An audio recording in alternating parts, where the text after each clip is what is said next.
प्यारे बच्चों नमस्कार। क्या हाल चाल है? मज़े में सभी आराम से कर रहे हो, मज़े कर रहे हो ना? तो मज़े करने के साथ साथ पढ़ाई भी करते रहिए। मेरा नाम महेश शर्मा और आज के लेक्चर में करेंगे आपकी 12th physics chapter number 2 and wave optics प्रकाश की प्रकृति के पीवाईक्यूज बोले तो प्रीवियस ईयर क्वेश्चन, जो भी अपने से बोर्ड एग्जाम 2013 से लेकर 2020 तक जो भी 8 साल के पेपर अपने यहाँ पे सोल्व करेंगे। अभी तक अपने चैनल के ऊपर आरबीएससी फिजिक्स क्लासेज के ऊपर 11 चैप्टर मतलब 12 चैप्टर का रिवीजन कर लिया और 11 चैप्टर के पीवाईक्यूज कर लिए। आज 12 का भी हो जाएगा। अगर आपने वीडियोज नहीं देखे, रिवीजन की वीडियोज नहीं देखे तो देखिए, पीवाईक्यूज नहीं देखे देखिए। प्लेलिस्ट बनी हुई है, रिवीजन सीरीज के नाम से बनी हुई है और एक की पीवाईक्यूज के नाम से प्लेलिस्ट बनी हुई है, तो आप प्लेलिस्ट जाके चेक कर लीजिए। ठीक है, आपके आराम से अगर आप सारा चीज फॉलो करो तो 90+ मार्क्स इजीली आ जाएंगे, क्योंकि जो बोर्ड में सवाल आने वाले हैं वो इन्हीं पीवाईक्यू से वापस रिपीट होते हैं। अभी आपको दिखाऊंगा, देखो रिपीट होते हैं, पेपर में सवाल रिपीट होते हैं। हाँ, इस बार थोड़ा सा पैटर्न चेंज है। पैटर्न चेंज क्या है? इस बार ऑब्जेक्टिव सवाल और आएंगे और छोटे सवाल भी जो है। तो इसके लिए क्या करना आपको? तो इसके लिए आपको आपकी राजस्थान बोर्ड की जो बुक है उसके पीछे के सारे ऑब्जेक्टिव, सारे अत्यलोकोटात्मक और सारे न्यूमेरिकल और सारे एग्जाम्पल भी साथ साथ कर डालिए। सारा आपका काम हो जाएगा और डेरिवेशन आपके यहाँ से क्लियर हो ही जाएंगे सारे। तो देखिएगा इधर, तो देखिए यहाँ मैं सारे सवाल सोल्व कराऊंगा। पहले मैं सारे सवाल पढ़ूंगा, कुछ छोटा सवाल होगा उसको मैं हाथ हाथ बता दूंगा और कोई बड़ा सवाल है उसको हम बाद में सोल्व करेंगे। ईयर वाइज हम सभी को सोल्व भी करेंगे। और अगर आपके सारे सवाल आते हैं, एक बार देख लेना, आते तो वीडियो देखने की कोई जरूरत है नहीं, और नहीं आते हैं तो देखिएगा। ठीक है, वो आपके ऊपर डिपेंड है कि आपको सारे सवाल आ रहा है या नहीं आ रहा है, कुछ भी देखना है, लेकिन मैं सारे सवाल आपको सोल्व कराऊंगा। अगर आप रिवीजन वीडियो देख रहे तो आपकी काफी सारी बातें यहाँ से क्लियर हो जाएगी। कुछ न्यूमेरिकल वगैरह रहेगा जो भी आपसे हो जाएगा। फॉर्मूले केवल फॉर्मूला बेस्ड न्यूमेरिकल आता है, तो बड़ा न्यूमेरिकल ज्यादा नहीं आता है बोर्ड के अंदर। तो देखिए, आते बोर्ड एग्जाम 2020 में सवाल पूछा है, प्रकाश के व्यतिकरण तथा विवर्तन में कोई दो अंतर लिखिए। तो ये आपको याद ही कर लेना है। तो दो अंतर की बात करें तो छोटे को सवाल है, आंसर चलो बाद में करते हैं ना। तरंगागर किसे कहते हैं? सवाल नंबर 2, तरंगागर किसे कहते हैं? हाइगेंस के तरंग सिद्धांत के आधार पर प्रकाश के अपवर्तन नियमों की व्याख्या कीजिए, आवश्यक किरण चित्र बनाइए। सवाल नंबर 2 आते बोर्ड एग्जाम 2019 में, सबका सोल्यूशन भी करेंगे। पहले मैं सवाल पढ़ता हूँ, एक बार आपको बता दूं था कि ये सवाल है, फिर इसको साफ कर देंगे और फिर अपन ईयर वाइज सबको सोल्व करेंगे। सवाल मतलब बोर्ड एग्जाम 2019 में सवाल नंबर 1 है, प्रकाश का विवर्तन। केवल परिभाषा लिखनी थी, इसमें एक दो सवाल वहां से थे, चैप्टर 11 से और एक यहाँ से था। तो यहाँ आपको प्रकाश का विवर्तन की सिर्फ परिभाषा लिखनी थी। सवाल नंबर 2 है, व्यतिकरण फ्रिंज प्रतिरूप उत्पन्न करने के लिए यंग द्विस्लिट प्रयोग का किरण चित्र बनाइए। Full stop. प्रदीप्त फ्रिंजों के लिए, प्रदीप्त मतलब ब्राइट है ना, प्रदीप्त है ना, प्रदीप्त चमकीली, प्रदीप्त फ्रिंजों के लिए फ्रिंज चौड़ाई का व्यंजक व्युत्पन्न कीजिए। बीटा बराबर lambda, capital D by small D वाला आपको डेरिवेशन करना है। आते इसका सवाल नंबर बी, दूसरे का बी क्या बोला है? यंग के द्विस्लिट प्रयोग में फ्रिंज चौड़ाई 2 mm है, 2 mm है।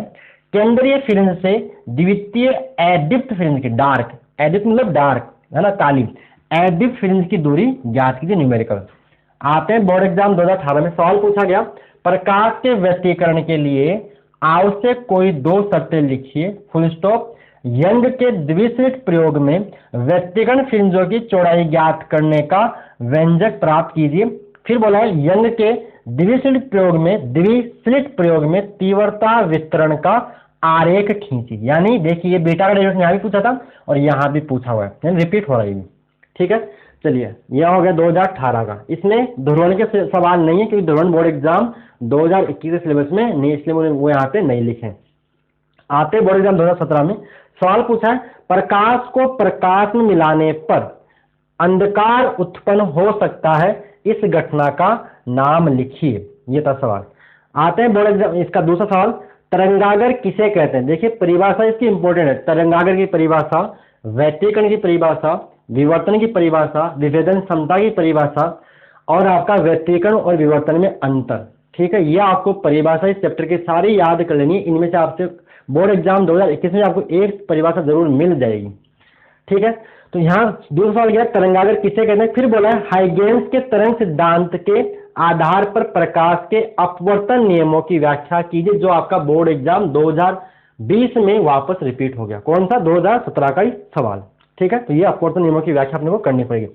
आते हैं बोर्ड एग्जाम 2016 में सवाल नंबर 1 पूछा हुआ है, व्यतिकरण किसे कहते हैं? व्यतिकरण किसे कहते हैं?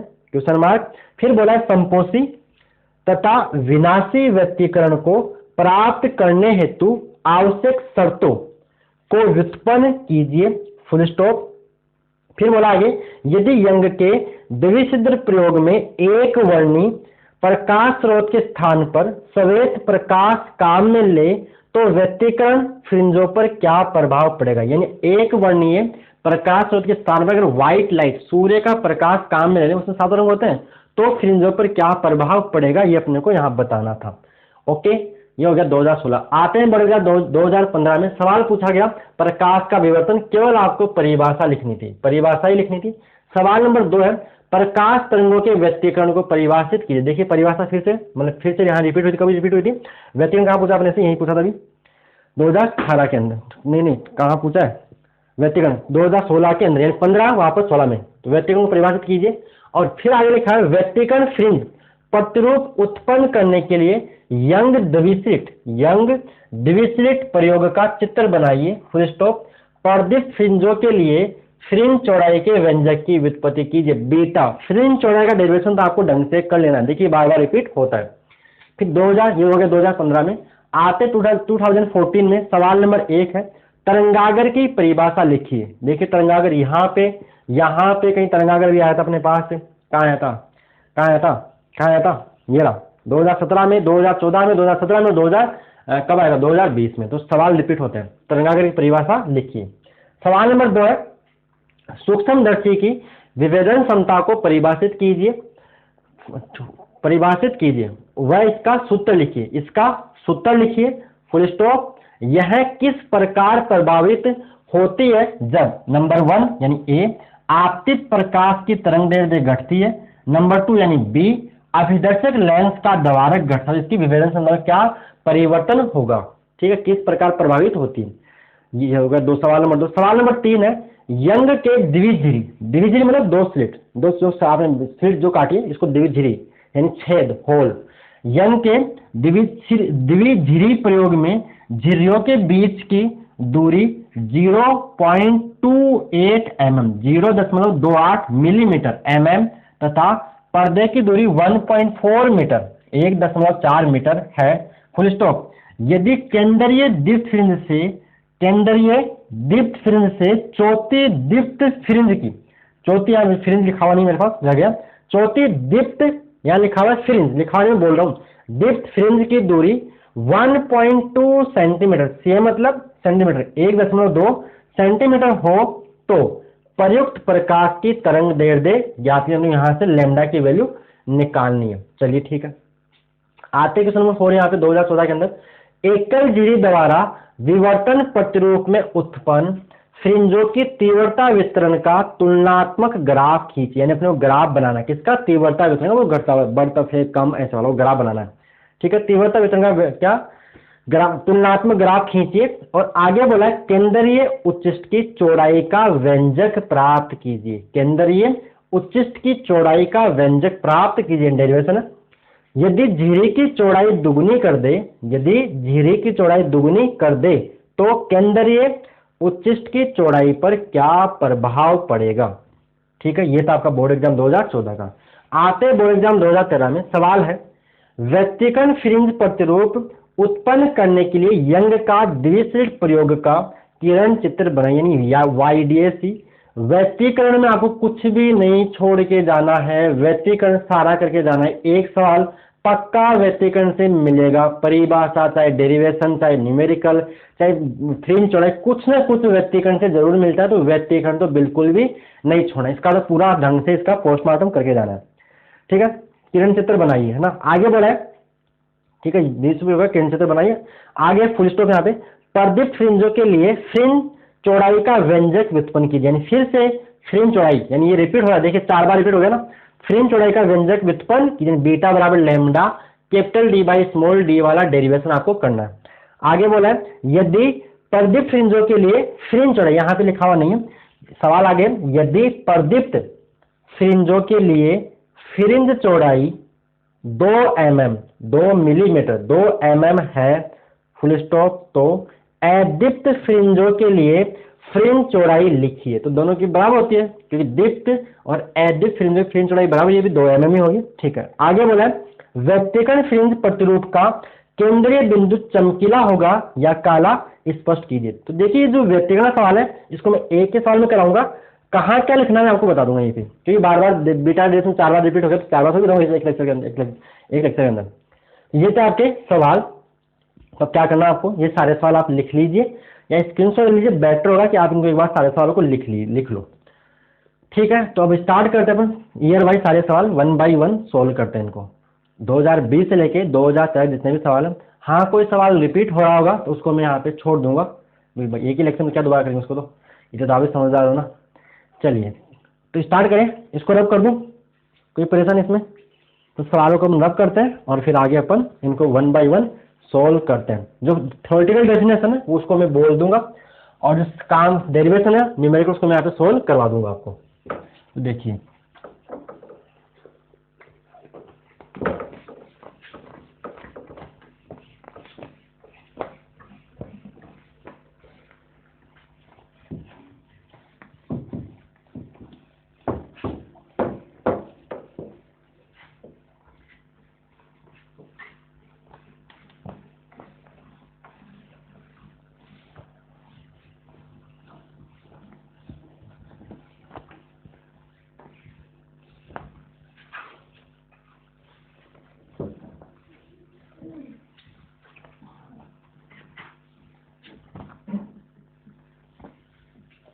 तो देखिएगा बोर्ड एग्जाम 2020 का सवाल, सवाल नंबर 1 ही क्या अपने पास, मेरे पास सवाल लिखे हैं सारे। सवाल नंबर 1 आपके पास है प्रकाश के व्यतिकरण तथा विवर्तन, बोर्ड एग्जाम 2020। ठीक है, सवाल नंबर 1 है व्यतिकरण तथा विवर्तन में अंतर। एक तरफ व्यतिकरण बना दीजिए और एक तरफ विवर्तन आप बना दीजिए। ठीक है, तो पहला अंतर आप लिखोगे यहाँ पे, आंसर लिख दिया यहाँ पे, क्वेश्चन नंबर 1 मतलब आंसर जो भी ऐसा बोर्ड में लिखा करो सारा नंबरिंग के साथ। ठीक है, यहाँ सीरियल नंबर, पहला आंसर देखिए यहाँ पे सीरियल नंबर क्रय संख्या। तो देखिए व्यतिकरण क्या होता है, जब समान आवर्ती की दो कला संबंध तरंगे अध्यारोपित होती है तो व्यतिकरण की घटना होती है। विवर्तन क्या लिखोगे, एक ही तरंगाग्र से उत्पन्न द्वितीयक तरंगिकाओं के अध्यारोपण से विवर्तन की घटना होती है। ठीक है, पहला अंतर बोल दिया मैंने। दूसरा अंतर क्या लिख दीजिए, व्यतिकरण में सभी डिफ्ट फ्रिंजों की तीव्रता समान होती है और यहाँ सभी डिफ्ट फ्रिंजों की तीव्रता समान नहीं होती है। केंद्रीय डिफ्ट फ्रिंज की तीव्रता अधिकतम होती है व अन्य डिफ्ट फ्रिंजों की तीव्रता घटती जाती है। ठीक है, और यहाँ सभी फ्रिंजों की चौड़ाई क्या होती है, बराबर होती है और यहाँ सभी फ्रिंजों की चौड़ाई बराबर नहीं होती। केंद्रीय उच्चिष्ट की तीव्रता और अन्य डिफ्ट फ्रिंजों से दुगुनी होती है। और भी कोई 2-4 अंतर आप लिखो तो आप लिख देना, केवल 2 ही यहाँ पे बोर्ड एग्जाम में पूछे, जितने पूछे उतने लिखने होंगे। चलिए आगे आते हैं अपन, दूसरा सवाल यहाँ पे तरंगागर, सवाल नंबर 2, तरंगागर किसे कहते हैं, व्हाट इज वेव फ्रंट, तरंगागर की परिभाषा पूछिए। ये तो सवाल नंबर 1 में था। आगे सवाल नंबर 2, तरंगागर किसे कहते हैं, और उसी के साथ दूसरा सवाल अटैच है। तो तरंगागर की परिभाषा बोलता हूँ, माध्यम के किसी क्षण, परिभाषा सुन लीजिएगा आराम से, आसान शब्दों में बोल रहा हूँ, माध्यम के किसी क्षण समान कला में कंपन करने वाले बिंदुओं का बिंदुपथ तरंगागर कहलाता है। आई रिपीट, माध्यम के किसी क्षण, किसी इंस्टेंट पर, किसी निश्चित समय पर, माध्यम के किसी क्षण समान कला में कंपन करने वाले कणों के बिंदुपथ को तरंगागर कहते हैं। ये परिभाषा यहाँ पे लिखनी थी और इसी के साथ आगे डेरिवेशन है। हाइगेंस के तरंग सिद्धांत के आधार पर प्रकाश के अपवर्तन नियमों की व्याख्या कीजिए, आवश्यक किरण चित्र बनाइए। यानी हाइगेंस तरंग सिद्धांत से प्रकाश का अपवर्तन आपको प्रूव करना है और प्रकाश के अपवर्तन को प्रूव करना है तो आपको क्या करना पड़ेगा, अपवर्तन के नियमों को प्रूव करना पड़ेगा। तो अपवर्तन का नियम क्या है, एक तो आपका इस तरह का नियम है कि sin i बटे sin r बराबर n2/n1, नियतांक जिसको अपन माध्यम 2 का माध्यम 1 के सापेक्ष अपवर्तनांक पढ़ते हैं। तो एक तो आपको अपवर्तन का इस तरह का नियम प्रूव करना है और दूसरा कि आपतित किरण, अपवर्तित किरण और अभिलंब तीनों एक ही तरह में होती है। 2 बातें आपको प्रूव करनी पड़ेगी। तो बस सोल्व करते हैं। अगर आपको आता है डेरिवेशन आगे बढ़िएगा, नहीं आता तो देखिएगा, देखना जो अब आप मेरे साथ देखिएगा, क्योंकि पढ़ के आए हुए रिविजन करके आए सारी बातें हो मेरे हिसाब से तो आपको आ रही होगी। अब मैं बता रहा हूँ क्या, हाइगेंस तरंग सिद्धांत से प्रकाश का अपवर्तन। तो मान लेते अपने पास ये क्या अपवर्तक सतह और यहाँ से तरंगागर आ रहा है। क्या आ रहा है, यहाँ से तरंगागर आ रहा है। मैं आपको तरंगागर दिखाता हूँ कि यहाँ से आपसे इस प्रकार यहाँ आपतित तरंगागर आके आपतित हो रहा है। तो मान लेते अपने पास ये है अपना हो गया आपतित तरंगागर। आपतित तरंगागर, मैंने ऐसा माना ए बी आपका बन जाएगा यहाँ पे आपतित तरंगागर। अब देख किसी टाइम पर इस तरंगागर ए बी का, इसको नाम दिया ए बी तरंगागर, ए बी। ए बी यहाँ पे क्या है, ए बी आपका यहाँ पे है आपतित तरंगागर है। क्या है, इंसिडेंट वेव फ्रंट आपतित तरंगागर। और ये बन जाएगी पी, इसको नाम दे दो क्यू, ये बन जाएगी आपतित किरण, क्योंकि तरंगागर और तरंग एक दूसरे से 90 डिग्री पर होते हैं। अब देखिए इस ए भाग का तो अपवर्तन होना स्टार्ट हो जाएगा, और मान लेते हैं ऊपर माध्यम 1 है, ऊपर का अपवर्तनांक n1 है और यहाँ वेग v1 है। नीचे माध्यम 2 है, नीचे माध्यम 2 मान लेते हैं, अपवर्तनांक n2 मान लेते हैं, और मान लेते हैं कि n2 का मान n1 से ज्यादा, मतलब नीचे का माध्यम सघन माध्यम हो जाएगा, ऊपर माध्यम विरल हो जाएगा। और यहाँ पे वेग कितना मान v2 मान लेते हैं। तो देखिए ये बनेगा यहाँ पे अभिलंब बनता है सतह से 90 डिग्री पर, तो ये आपका बनेगा आपतन कोण आई जब आप किरण की बात करो तो। लेकिन यहाँ तरंगागर की बात होती है, तो ये कोण देखिए, ये तरंगागर 90 होगा, तो ये 90 माइनस आई, फिर ये 90, तो ये आपका कोण वापस आई आ जाएगा। अब ये माध्यम सघन है, तो आपकी जो प्रकाश किरण है अभिलंब की ओर झुक जाएगी, यानी कुछ इस प्रकार होगा। ये इस प्रकार, इसको आप आगे बढ़ा दीजिए, इसको आप कुछ नाम दीजिए, एस नाम, इसको पी क्यू आर, इसको आप नाम दे दीजिए। तो ये आपका बनेगा अपवर्तन कोण आर। अब देखिए जितने टाइम में बी यहाँ आएगा, जितने टाइम में बी यहाँ पर आएगा, उतने टाइम में ए बी तो आगे पहुंच जाएगा। तो मान लेते हैं बी को सी तक पहुंचने में टाइम लगा टी, तो जो बी सी का मान बनेगा वो बनेगा v1 इंटू टी। कैसे कि यहाँ पर वेग मान रखा है v1 और टाइम मान रखा है t, तो ये जो बी से दूरी होगी वो v1 इंटू टी आएगी। चाल बराबर दूरी बटा समय, से दूरी बराबर चाल इंटू समय, तो बी सी का मान आ गया। और उतने ही टाइम में ये ए पॉइंट तो आगे आ जाएगा, तो यहाँ मान लो डी पे आ गया, तो क्या होगा देखिए ए बी जो दूरी होगी वो होगी v2 इंटू टी। माध्यम अलग अलग है तो वेग अलग अलग होगा, तो यहाँ पे दूरी v2 t आएगी। तो यहाँ से आप ऐसे चाप बना दीजिए जैसे, और यहाँ पे ये चाप वैसे तो इसकी दूरी AD के बराबर, ए को केंद्र मानकर AD त्रिज्या में चाप खींच दिया और इसको इससे मिला दीजिए, तो ये आपका बन जाएगा अपवर्तित तरंगागर। जो CD यहाँ पे CD आपका अपवर्तित तरंगागर बन जाएगा। अब क्या करो, अब इसको आप आगे बढ़ा दीजिए जैसे, तो ये आपका, अब ये कौन देखिए ये 90 डिग्री होगा क्योंकि तरंगागर, ये तरंग, ये आर है, तो ये 90 माइनस आर होगा, ये कितना होगा 90 माइनस आर, तो ये कोण आपका वापस फिर से आर आ जाएगा। तो CD आपका क्या है, CD आपका है अपवर्तित तरंगागर, अपवर्तित तरंगागर, बोलो क्लियर। अपवर्तित तरंगागर आपका हो गया। तो ये हो गया आपका आपतन कोण आई, ये हो गया आपका अपवर्तन कोण आर। देखिए आपतन कोण आई तरंगागर केस में होता है, तरंगागर और ये आपकी सतह XY अपवर्तक सतह के बीच बना कोण, और अपवर्तन कोण होता है आपका सतह और आपतित तरंगागर के बीच बड़ा कोण। जब हम तरंगागर की बात करते हैं और किरण की बात करते हैं तो अभिलंब और किरण के बीच बड़ा कोण, इसका आप नाम दीजिए एस।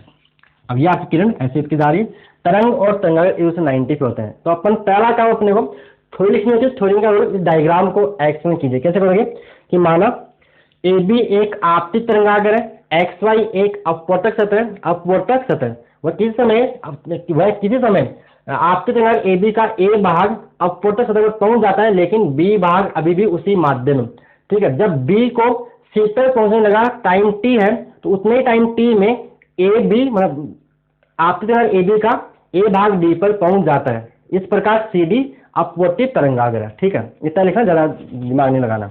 अपवर्तित तरंगागर, तो आपको मेन काम से अपवर्तन के नियमों को प्रूव करना है। तो देखिए पहला आप निकाल देंगे साइन आई बटे साइन आर अपने को चाहिए। तो इस त्रिभुज ABC को पकड़िए, देखिए ये कोण 90 डिग्री होगा क्योंकि ये तरंग है, ये तरंगागर है। तो तरंग और तरंगागर एक दूसरे से 90 डिग्री पर होते हैं। तो यहाँ आप त्रिभुज समकोण त्रिभुज ABC में किसका मान निकालो, डायग्राम बनाओगे, थोड़ी लिखोगे, उसके बाद ये काम करोगे। त्रिभुज ABC में साइन आई का मान कितना आएगा, साइन होता है लंब बटा कर्ण, तो 90 डिग्री के सामने आएगा लंब, AC बटे में कर्ण, लंब बटा कर्ण। तो देखिए आई के सामने लंब बनेगा BC, ये तो बनेगा BC, और 90 डिग्री के सामने क्या है कर्ण, तो कर्ण बन जाएगा आपका AC आपका बन जाएगा। साइन आपको मिला, साइन आई आपको मिला BC बटे में AC।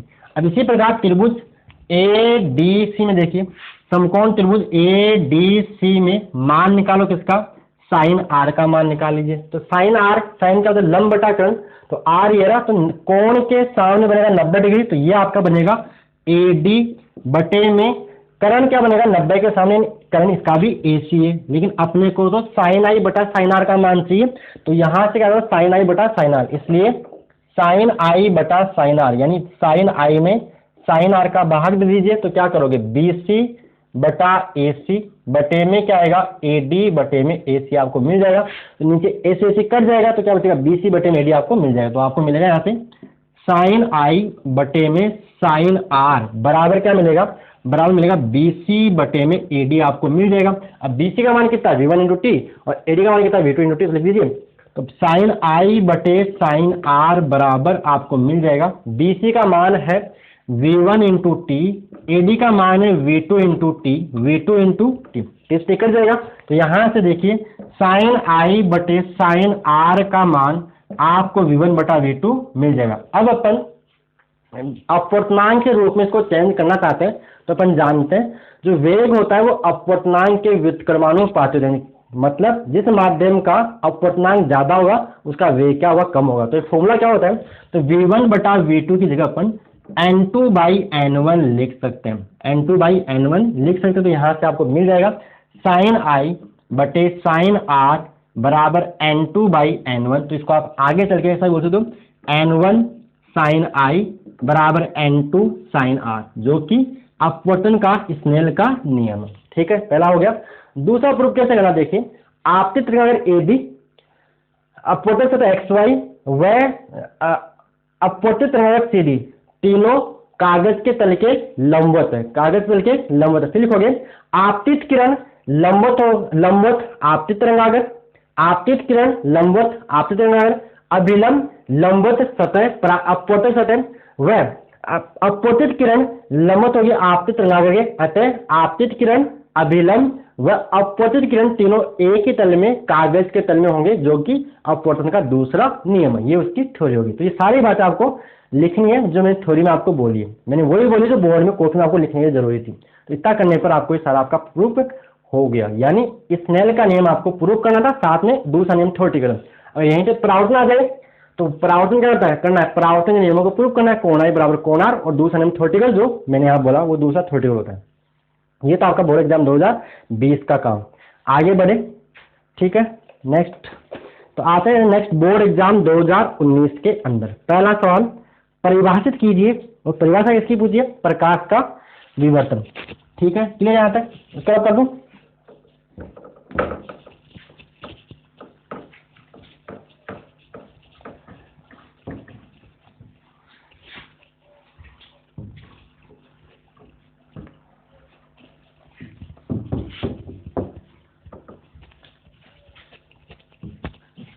बोर्ड एग्जाम 2019 में सवाल पूछा गया, पहला सवाल आपसे पूछा है परिभाषित कीजिए किसको, विवर्तन को। तो क्या होता है देखिए, किसी अपारदर्शी अवरोधक या द्वारक के किनारों पर प्रकाश के मुड़ने और उसके ज्यामितीय छाया में प्रसार को प्रकाश का विवर्तन कहते हैं। बस परिभाषा हो गई, यानी प्रकाश वहां भी चला जहां जाना नहीं है, छाया में चल जाता है उसमें।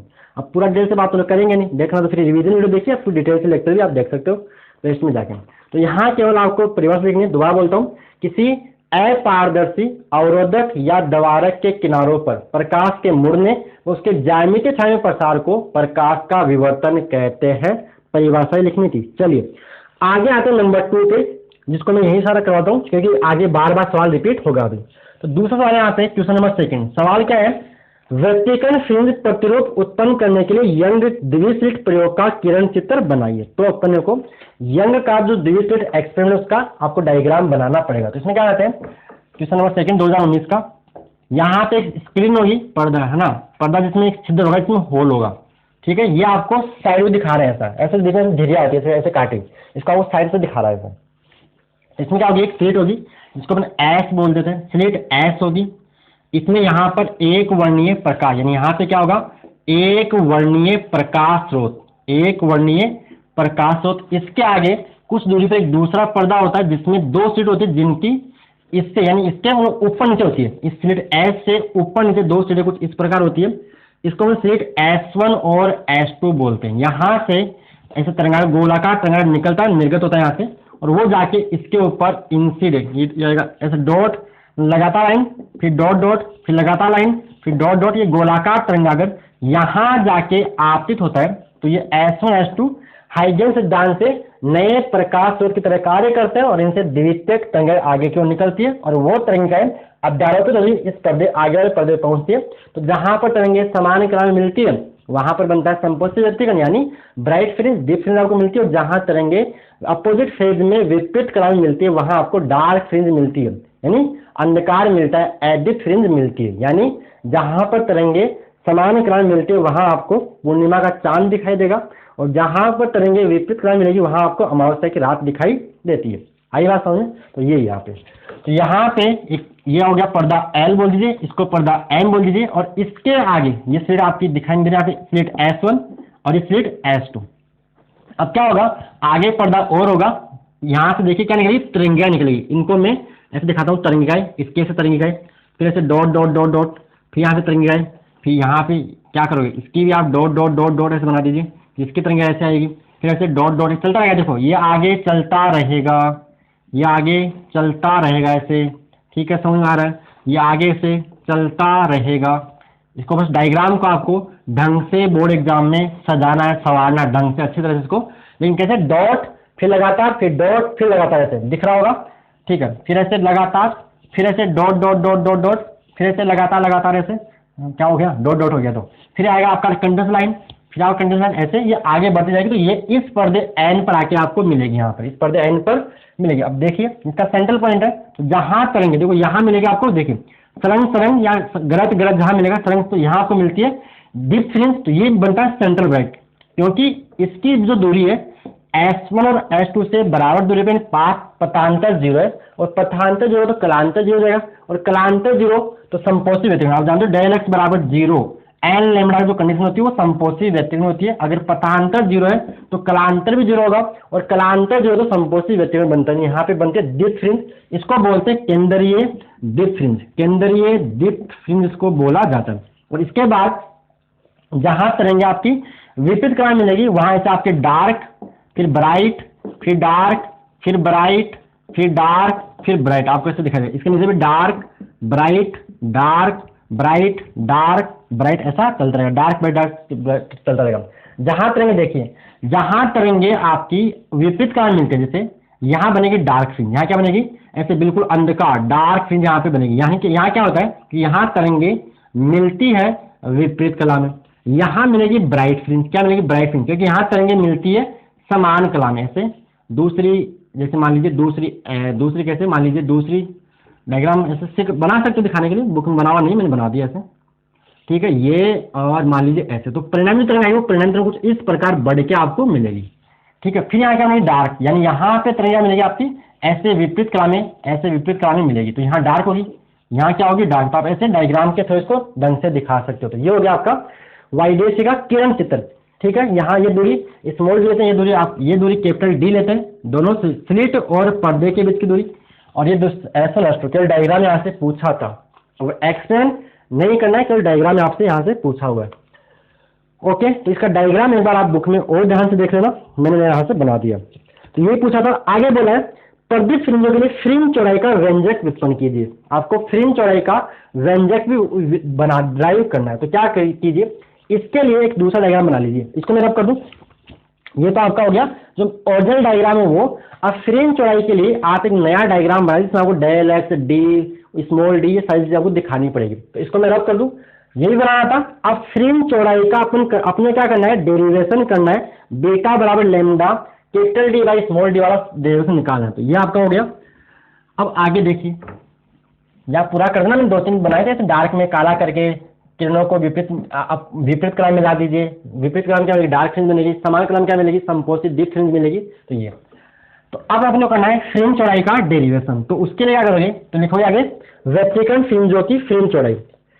अब इसमें पर्दित पूछा है, देखो चाहे पर्दित पूछे चाहे एडिप पूछे, ठीक है, डार्क की पूछे ब्राइट पूछे, दोनों की फ्रिंज चौड़ाई का डेरिवेशन सेम आता है, बीटा बराबर लैम्डा डी बाई डी आता है। लेकिन उसको निकालने का तरीका अलग होता है, ठीक है, बस वो देखिए मैं अभी आपको सिखाता हूँ।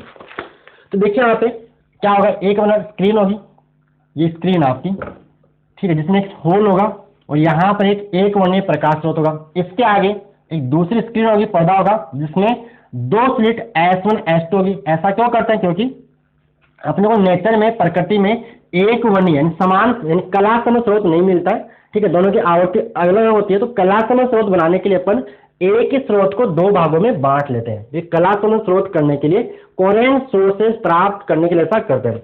इसके आगे एक दूसरा पद डालेंगे यहाँ पे, जिसको मैं बोलता हूँ कैपिटल, इसको मान लो ये एल पर्दा, ये एम और ये एन, और इन दोनों के जो बीच की दूरी है वो अपन मान लेते हैं कैपिटल डी मान लेते हैं, और दोनों स्लिट के बीच की दूरी, ये स्लिट जो S1 और S2 के बीच की दूरी है वो स्मॉल डी मान लेते हैं।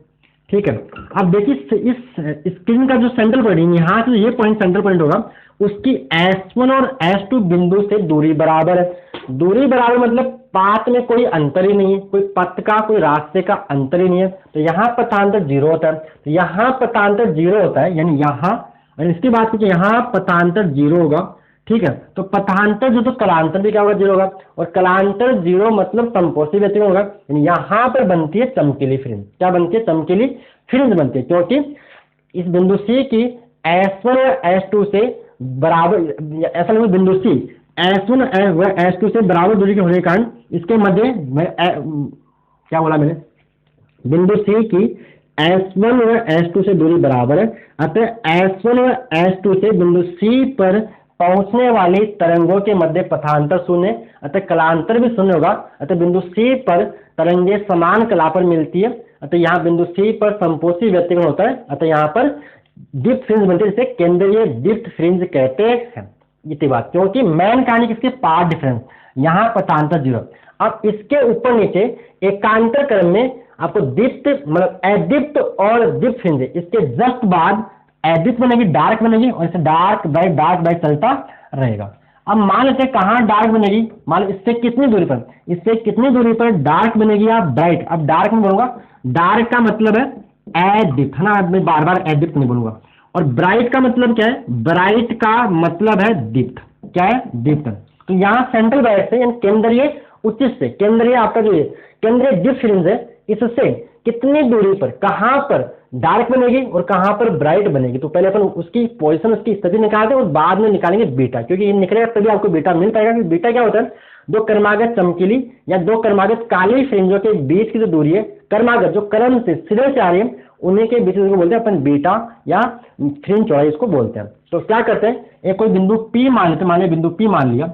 अब इस बिंदु P पर काली फ्रिंज बनेगी या चमकीली फ्रिंज बनेगी, वो डिपेंड करता है S1 और S2 से बिंदु P पर पहुंचने वाली तरंगिकाओं के मध्य पथांतर पर, तरंगिकाओं के मध्य पथांतर पर डिपेंड करता है। तो देखिए, तो मान लेते हैं यहाँ बिंदु एक, ये बन रही S1P और ये आपका मान लेते हैं S2P है। तो अपने क्या निकालना है, इनके बीच में पथांतर निकालना। तो यहाँ पर अदंशन मानते हैं कि जो स्मॉल डी का मान है वो कैपिटल डी से बहुत बहुत कम। ऐसा करने पे क्या होगा, ऐसा करने पे होगा जो S1P है वो S2P के समांतर होगा, और दो समांतर रेखाओं के बीच पथांतर निकालने का, एक इसमें ये मिला लीजिए, इसकी भी जरूरत पड़ेगी अपने को, इसकी भी जरूरत पड़ेगी। तो आप इसको नाम दीजिए P, इसको Q नाम दीजिए। अब ये कोण देखिए आप थीटा मान लीजिए, ये वाला कोण आप थीटा मानोगे, कौन सा वाला, इससे आपको कंफ्यूजन इसको हटाता हूँ जिससे ये कंफ्यूज आपको नहीं करे। ठीक है, देखिए ये कोण कितना होगा, थीटा होगा, तो ये भी थीटा होगा। और यहां से अब ये दो देखिए S1P और S2P और QP या PQ समांतर होगी, और दो समांतर रेखाओं के बीच पथांतर कैसे निकालते हैं, और ये दो समांतर रेखा है, तो यहाँ से लंब डाल दीजिए।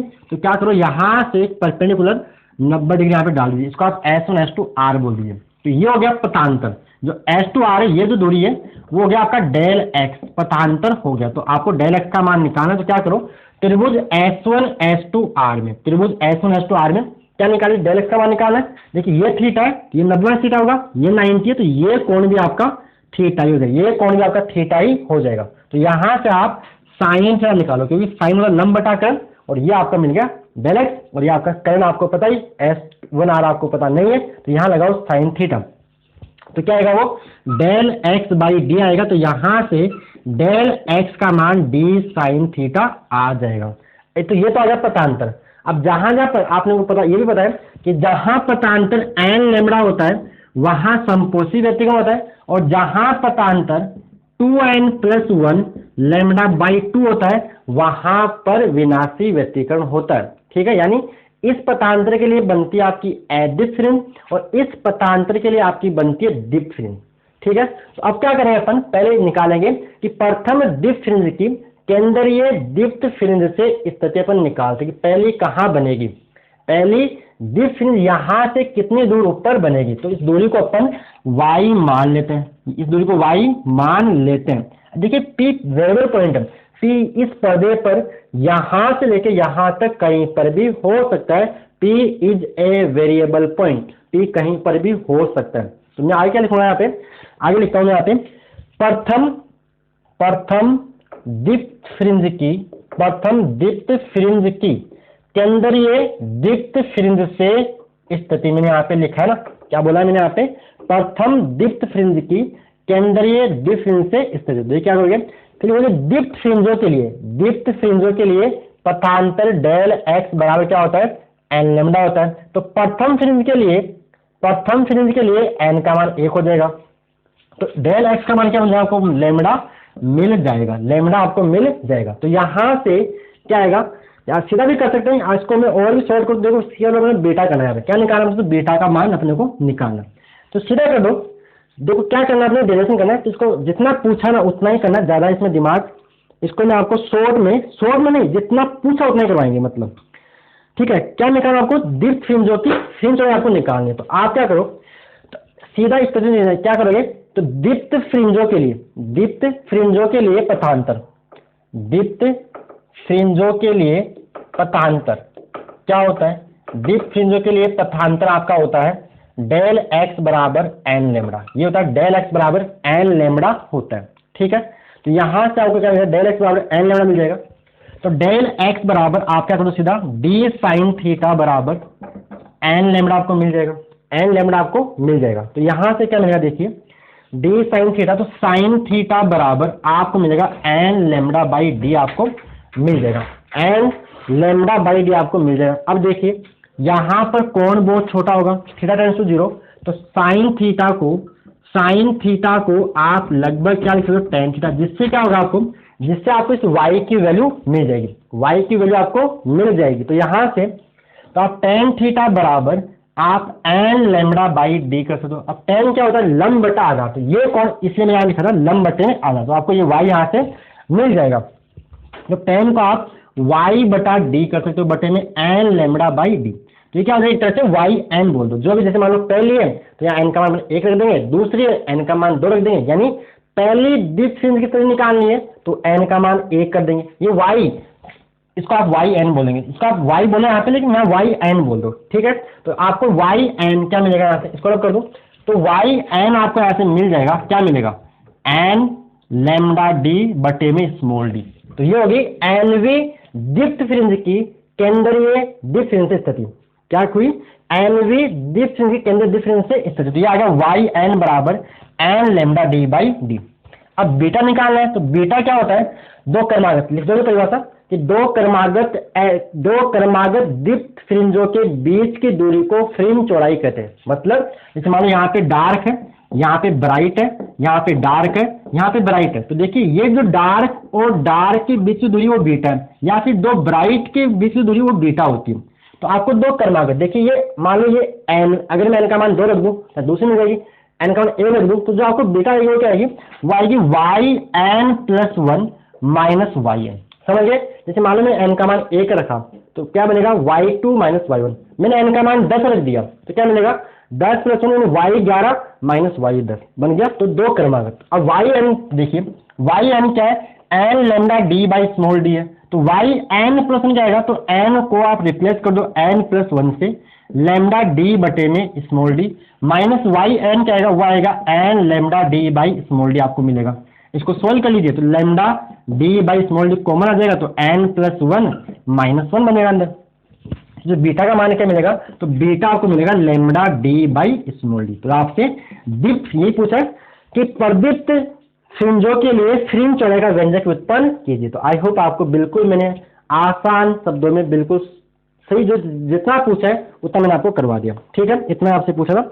अब मैं 2 काम की बात और सुन लीजिए, क्योंकि आगे साल घुमा फिरा के पूछता, बोर्ड एग्जाम 2019 में यही पूछा, लेकिन आगे देखिए क्या बोला कि अगर मान लो अपन इस एक वर्णीय, यहाँ पे होता है एक वर्णीय प्रकाश स्रोत, कि इस YDAC के अंदर एक वर्णीय प्रकाश स्रोत के स्थान पर अगर श्वेत प्रकाश का उपयोग करें तो व्यतिकरण फ्रिंजों पर क्या प्रभाव पड़ेगा, और आपका जो ये केंद्रीय है यानी केंद्र पर चमकीली, आगे आया था ना ऐसा कि केंद्र पर वर्टिकल फ्रिंज यानी चमकीला होगा या वर्टिकल फ्रिंज प्रतिभा केंद्रीय बिंदु चमकीला होगा या काला। तो देखिए सारे जवाब मैं आपको एक ही सवाल देता हूँ कि जब यहाँ व्हाइट लाइट यूज करेंगे ना तो यहाँ पर सारी फ्रिंज सभी तरंगों के मध्य पथांतर क्या होगा, 0 होगा। तो पथांतर जो है यहाँ पर केंद्रीय दीप्त फ्रिंज सफेद प्राप्त होगी। क्या करोगे कि YDAC में यानी यंग द्विशील प्रयोग में एक वर्णीय प्रकाश के स्थान पर सफेद प्रकाश का प्रयोग करने पर केंद्रीय दीप्त फ्रिंज सफेद प्राप्त होती है। वह इसके सबसे निकट बैंगनी फ्रिंज और सबसे दूर लाल रंग की फ्रिंज बनती है। तो ये हो गया व्हाइट लाइट यूज करने पर। ऐसा सवाल बोर्ड में पूछता है। तो यहाँ पे मैं सारे सवाल अब इसमें कॉमन करवा लो। आगे बात समझे, बोर्ड हो गया था।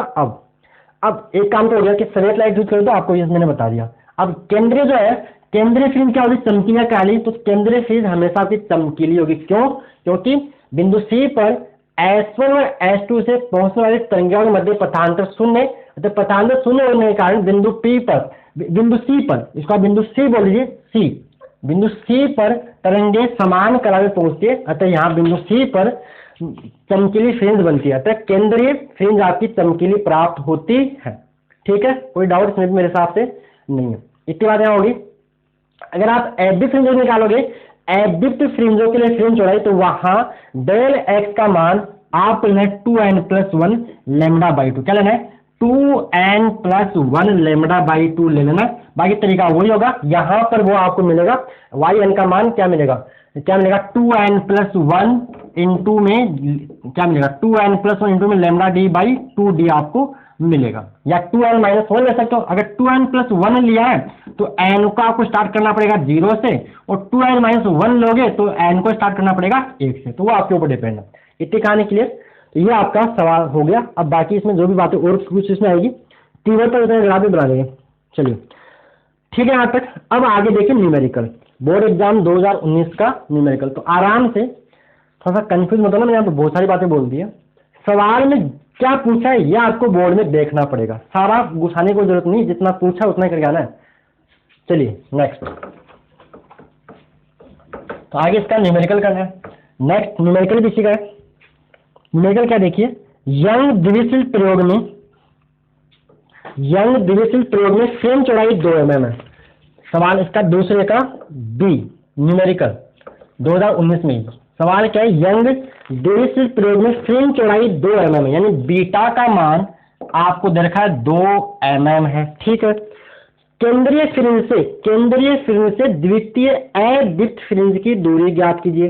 केंद्रीय फ्रिंज से द्वितीय अदीप्त फ्रिंज की दूरी आपको बतानी है। आपको y का मान निकालना है। y का मान किसके लिए? दीप्त के लिए निकालना है। किसके? अदीप्त के लिए, डार्क के लिए आपको निकालना है। अदीप्त फ्रिंज के लिए देखिए यहाँ पे, तो यहाँ क्या है देखिए आपको, इसके लिए जो y, ये y है किसके लिए? दीप्त फ्रिंज के लिए। अदीप्त फ्रिंज के जो y आता है वो आता है 2n-1 इंटू में λd/2d आता है। ठीक है। यहां आपको n स्टार्ट करना है 1 2 3 से, इससे कोई कंफ्यूजन नहीं होगा। अगर आपने 2n+1 लिख दिया है तो n को स्टार्ट करना 0 1 2 से, तो इसके लिए आपका n फिर 1 हो जाएगा। तो थोड़ा सा ध्यान रखना। तो 2n-1 ही बेटर रहेगा। ठीक है, न्यूमेरिकल्स में 2n-1। तो देखिए n का मान कितना है? 2 है। y आपको निकालना है, तो y आपको निकालना है, द्वितीय निकालना आपको, तो y2 आपको निकालना है। तो 2 इंटू 2 -1, 2 इंटू 2 -1 इंटू में क्या आ रहा है? इंटू में देखिए 2 इंटू में λd/d आ रहा है। तो ये देखिए बीटा क्या होता है? λd/d, यानी आपको λd/d की वैल्यू गिवन है कितना? 2 mm। 2 मतलब 2 इंटू 10⁻³ तो ये बन जाएगा 2 दूनी 4 में से 3/2, या mm है तो कोई दिक्कत वाली बात नहीं है, mm है। तो 2 इंटू में यहाँ पे कितना आएगा? 2 आएगा, तो ये कट जाएगा। तो यहाँ से आंसर आपको y2 का मान 3 mm मिल जाएगा। ठीक है, 3 mm मिल जाएगा। समझ में आ रहा है? स्थिति अभी टाइम आ रहा है, ये y की बात कर रहा है किसके? लेकिन डेरिवेशन पूछा है बीटा दीप्त का, और न्यूमेरिकल किसका था? अदीप्त का न्यूमेरिकल था। तो आई होप आपको समझ में आया होगा। कोई डाउट इसमें? ठीक है, आगे देखते हैं। Next question number, board exam 2018 के अंदर आते हैं, यहाँ पे क्लियर है, कोई डाउट नहीं है, न्यूमेरिकल समझ आ गया। चलिए तो न्यूमेरिकल लैपटॉप नहीं आता आपके सामने, देखिए फॉर्मूला बेस्ड सवाल सीधा सीधा।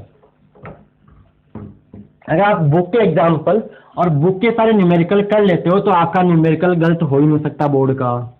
क्या बोला मैंने, बुक के सारे न्यूमेरिकल एग्जाम्पल ऑब्जेक्टिव कर लो, आपका बोर्ड का न्यूमेरिकल वो छोटा है चाहे बड़ा है वो गलत हो ही नहीं सकता, लेकिन बुक के सारे कर लीजिएगा। अब आगे देखिएगा, बोर्ड एग्जाम 2018 में मैथ का नेम तो पढ़ेंगे नहीं, 2018 सवाल नंबर 2 यहाँ पे पूछा है कि मतलब प्रकाश के व्यक्तीकरण के लिए आवश्यक कोई 2 शर्तें लिखिए। तो देखिए पहली शर्त है, दोनों प्रकाश स्रोत कला संबंध होने चाहिए, अर्थात उनके मध्य कलांतर समय के साथ नियत रहना चाहिए, समय के साथ परिवर्तित नहीं होना चाहिए। दूसरा क्या होगा, दोनों तरंगे एक ही दिशा में संतुलित होनी चाहिए, चलनी चाहिए, दोनों प्रकाश स्रोत अति निकट होने चाहिए। अब बहुत सारे हैं, मैं इसमें 2 ही पूछे, मैंने आपको 3 बता दिए। आगे सवाल क्या है, यंग के द्विशील प्रयोग में व्यक्तीकरण फ्रिंजों की चौड़ाई ज्ञात करने का व्यंजक प्राप्त कीजिए। यह अपन ने कर दिया अभी, बीटा बराबर लैम्डा डी बाई डी। तो यहाँ देखो सिंपल पूछा है, व्यक्तीकरण फ्रिंजों की चौड़ाई ज्ञात करने का व्यंजक। अब किसके लिए, दीप्त के लिए, अदीप्त के लिए, तो दोनों का बराबर होता है। तो यहाँ दीप्त और अदीप्त आप दोनों निकाल के दोनों को बराबर कर देना, क्योंकि दीप्त फ्रिंजों यानी फ्रिंज चौड़ाई दीप्त और अदीप्त फ्रिंजों के लिए दोनों के लिए बराबर होती है। ठीक है, आगे देखिए सवाल पूरा नहीं हुआ अभी। यंग के द्विशील प्रयोग में तीव्रता वितरण का आलेख खींचना। तो आलेख कैसे बनाते हैं पर, तो डायग्राम में बनाता हूँ, डायग्राम बनने बनाता हूँ। यहाँ इसमें जो ग्राफ आता है वो कुछ इस प्रकार आता है, कुछ इस प्रकार आपका ग्राफ, तीव्रता का ग्राफ कुछ इस प्रकार आपको मिलता है। यानी ये आपका, अगर मैं मान लूँ कि ये आपका कौन सा, इसको और अपन बनाते हैं कि यहाँ पर ये आपका ग्राफ कुछ इस प्रकार चला। तो देखिए मान लेते हैं ये आपका है केंद्रीय दीप्त, ये कौन सी है, केंद्रीय इंटेंसिटी केंद्रीय दीप्त फ्रिंज, तो ये केंद्रीय बन जाएगी।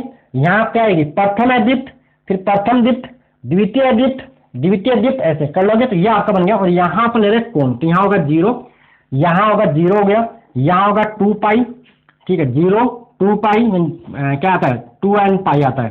तो n बराबर 0 खोगे तो 0 मिलेगा, n का मान 2, तो 0 2 पाई, ठीक है, मैं ऐसे 4 पाई, ऐसे यहाँ क्या आएगा, यहाँ आएगा -2 पाई, और यहाँ आएगा माइनस का 4 पाई। 0 का तीव्रता का ग्राफ, यानी दीप्त फ्रिंज पर तीव्रता अधिकतम होती है और अदीप्त फ्रिंज पर तीव्रता न्यूनतम होती है। ये बन गया प्रथम दीप्त, ये क्या, सो ये बन गया आपका केंद्रीय दीप्त बन गया, केंद्रीय दीप्त आपका बन गया।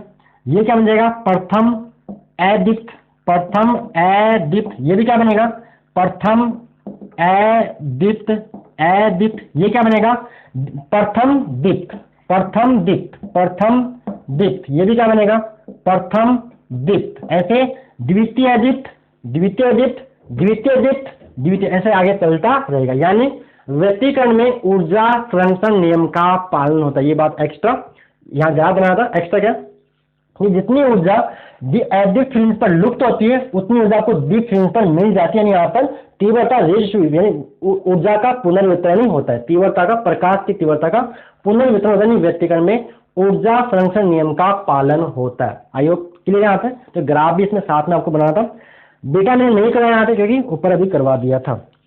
चलिए आते हैं बोर्ड एग्जाम 2017 के अंदर। सवाल है, सवाल क्या है, एक मिनट, सवाल ये है कि प्रकाश, सवाल क्या है कि प्रकाश को प्रकाश मिलाने पर अंधकार उत्पन्न हो सकता है, इस परिघटना का नाम लिखे। तो ये परिघटना जहां पे तरंगे समान कला में मिलती है, दो तरंगे, दो प्रकाश तरंगे समान कला में मिलती है, वहां पर बनता है समपोषी व्यक्तीकरण यानी प्रकाश की तीव्रता अधिकतम। और जहां पर तरंगे विपरीत कला में मिलती है वहां पर प्रकाश की तीव्रता न्यूनतम होती है, यानी अंधकार, अमावस्या की रात यानी अंधकार होता है। तो ये आपकी घटना कौन सी होगी, इंटरफेरेंस ऑफ लाइट, प्रकाश का जो व्यक्तीकरण है वही है। ये घटना कौन सी है, प्रकाश का व्यक्तीकरण। प्रकाश को प्रकाश में मिलाने पर अंधकार उत्पन्न हो सकता है, घटना क्या कहलाती है, प्रकाश का व्यक्तीकरण। ठीक है, 1 नंबर का सवाल। तरंगाग्र किसे कहते हैं, कर लिया अपन ने। हाइजेंस तरंग सिद्धांत के आधार पर प्रकाश के अपवर्तन नियमों की व्याख्या कर ली अपन ने। ठीक है, तो 17 कंप्लीट।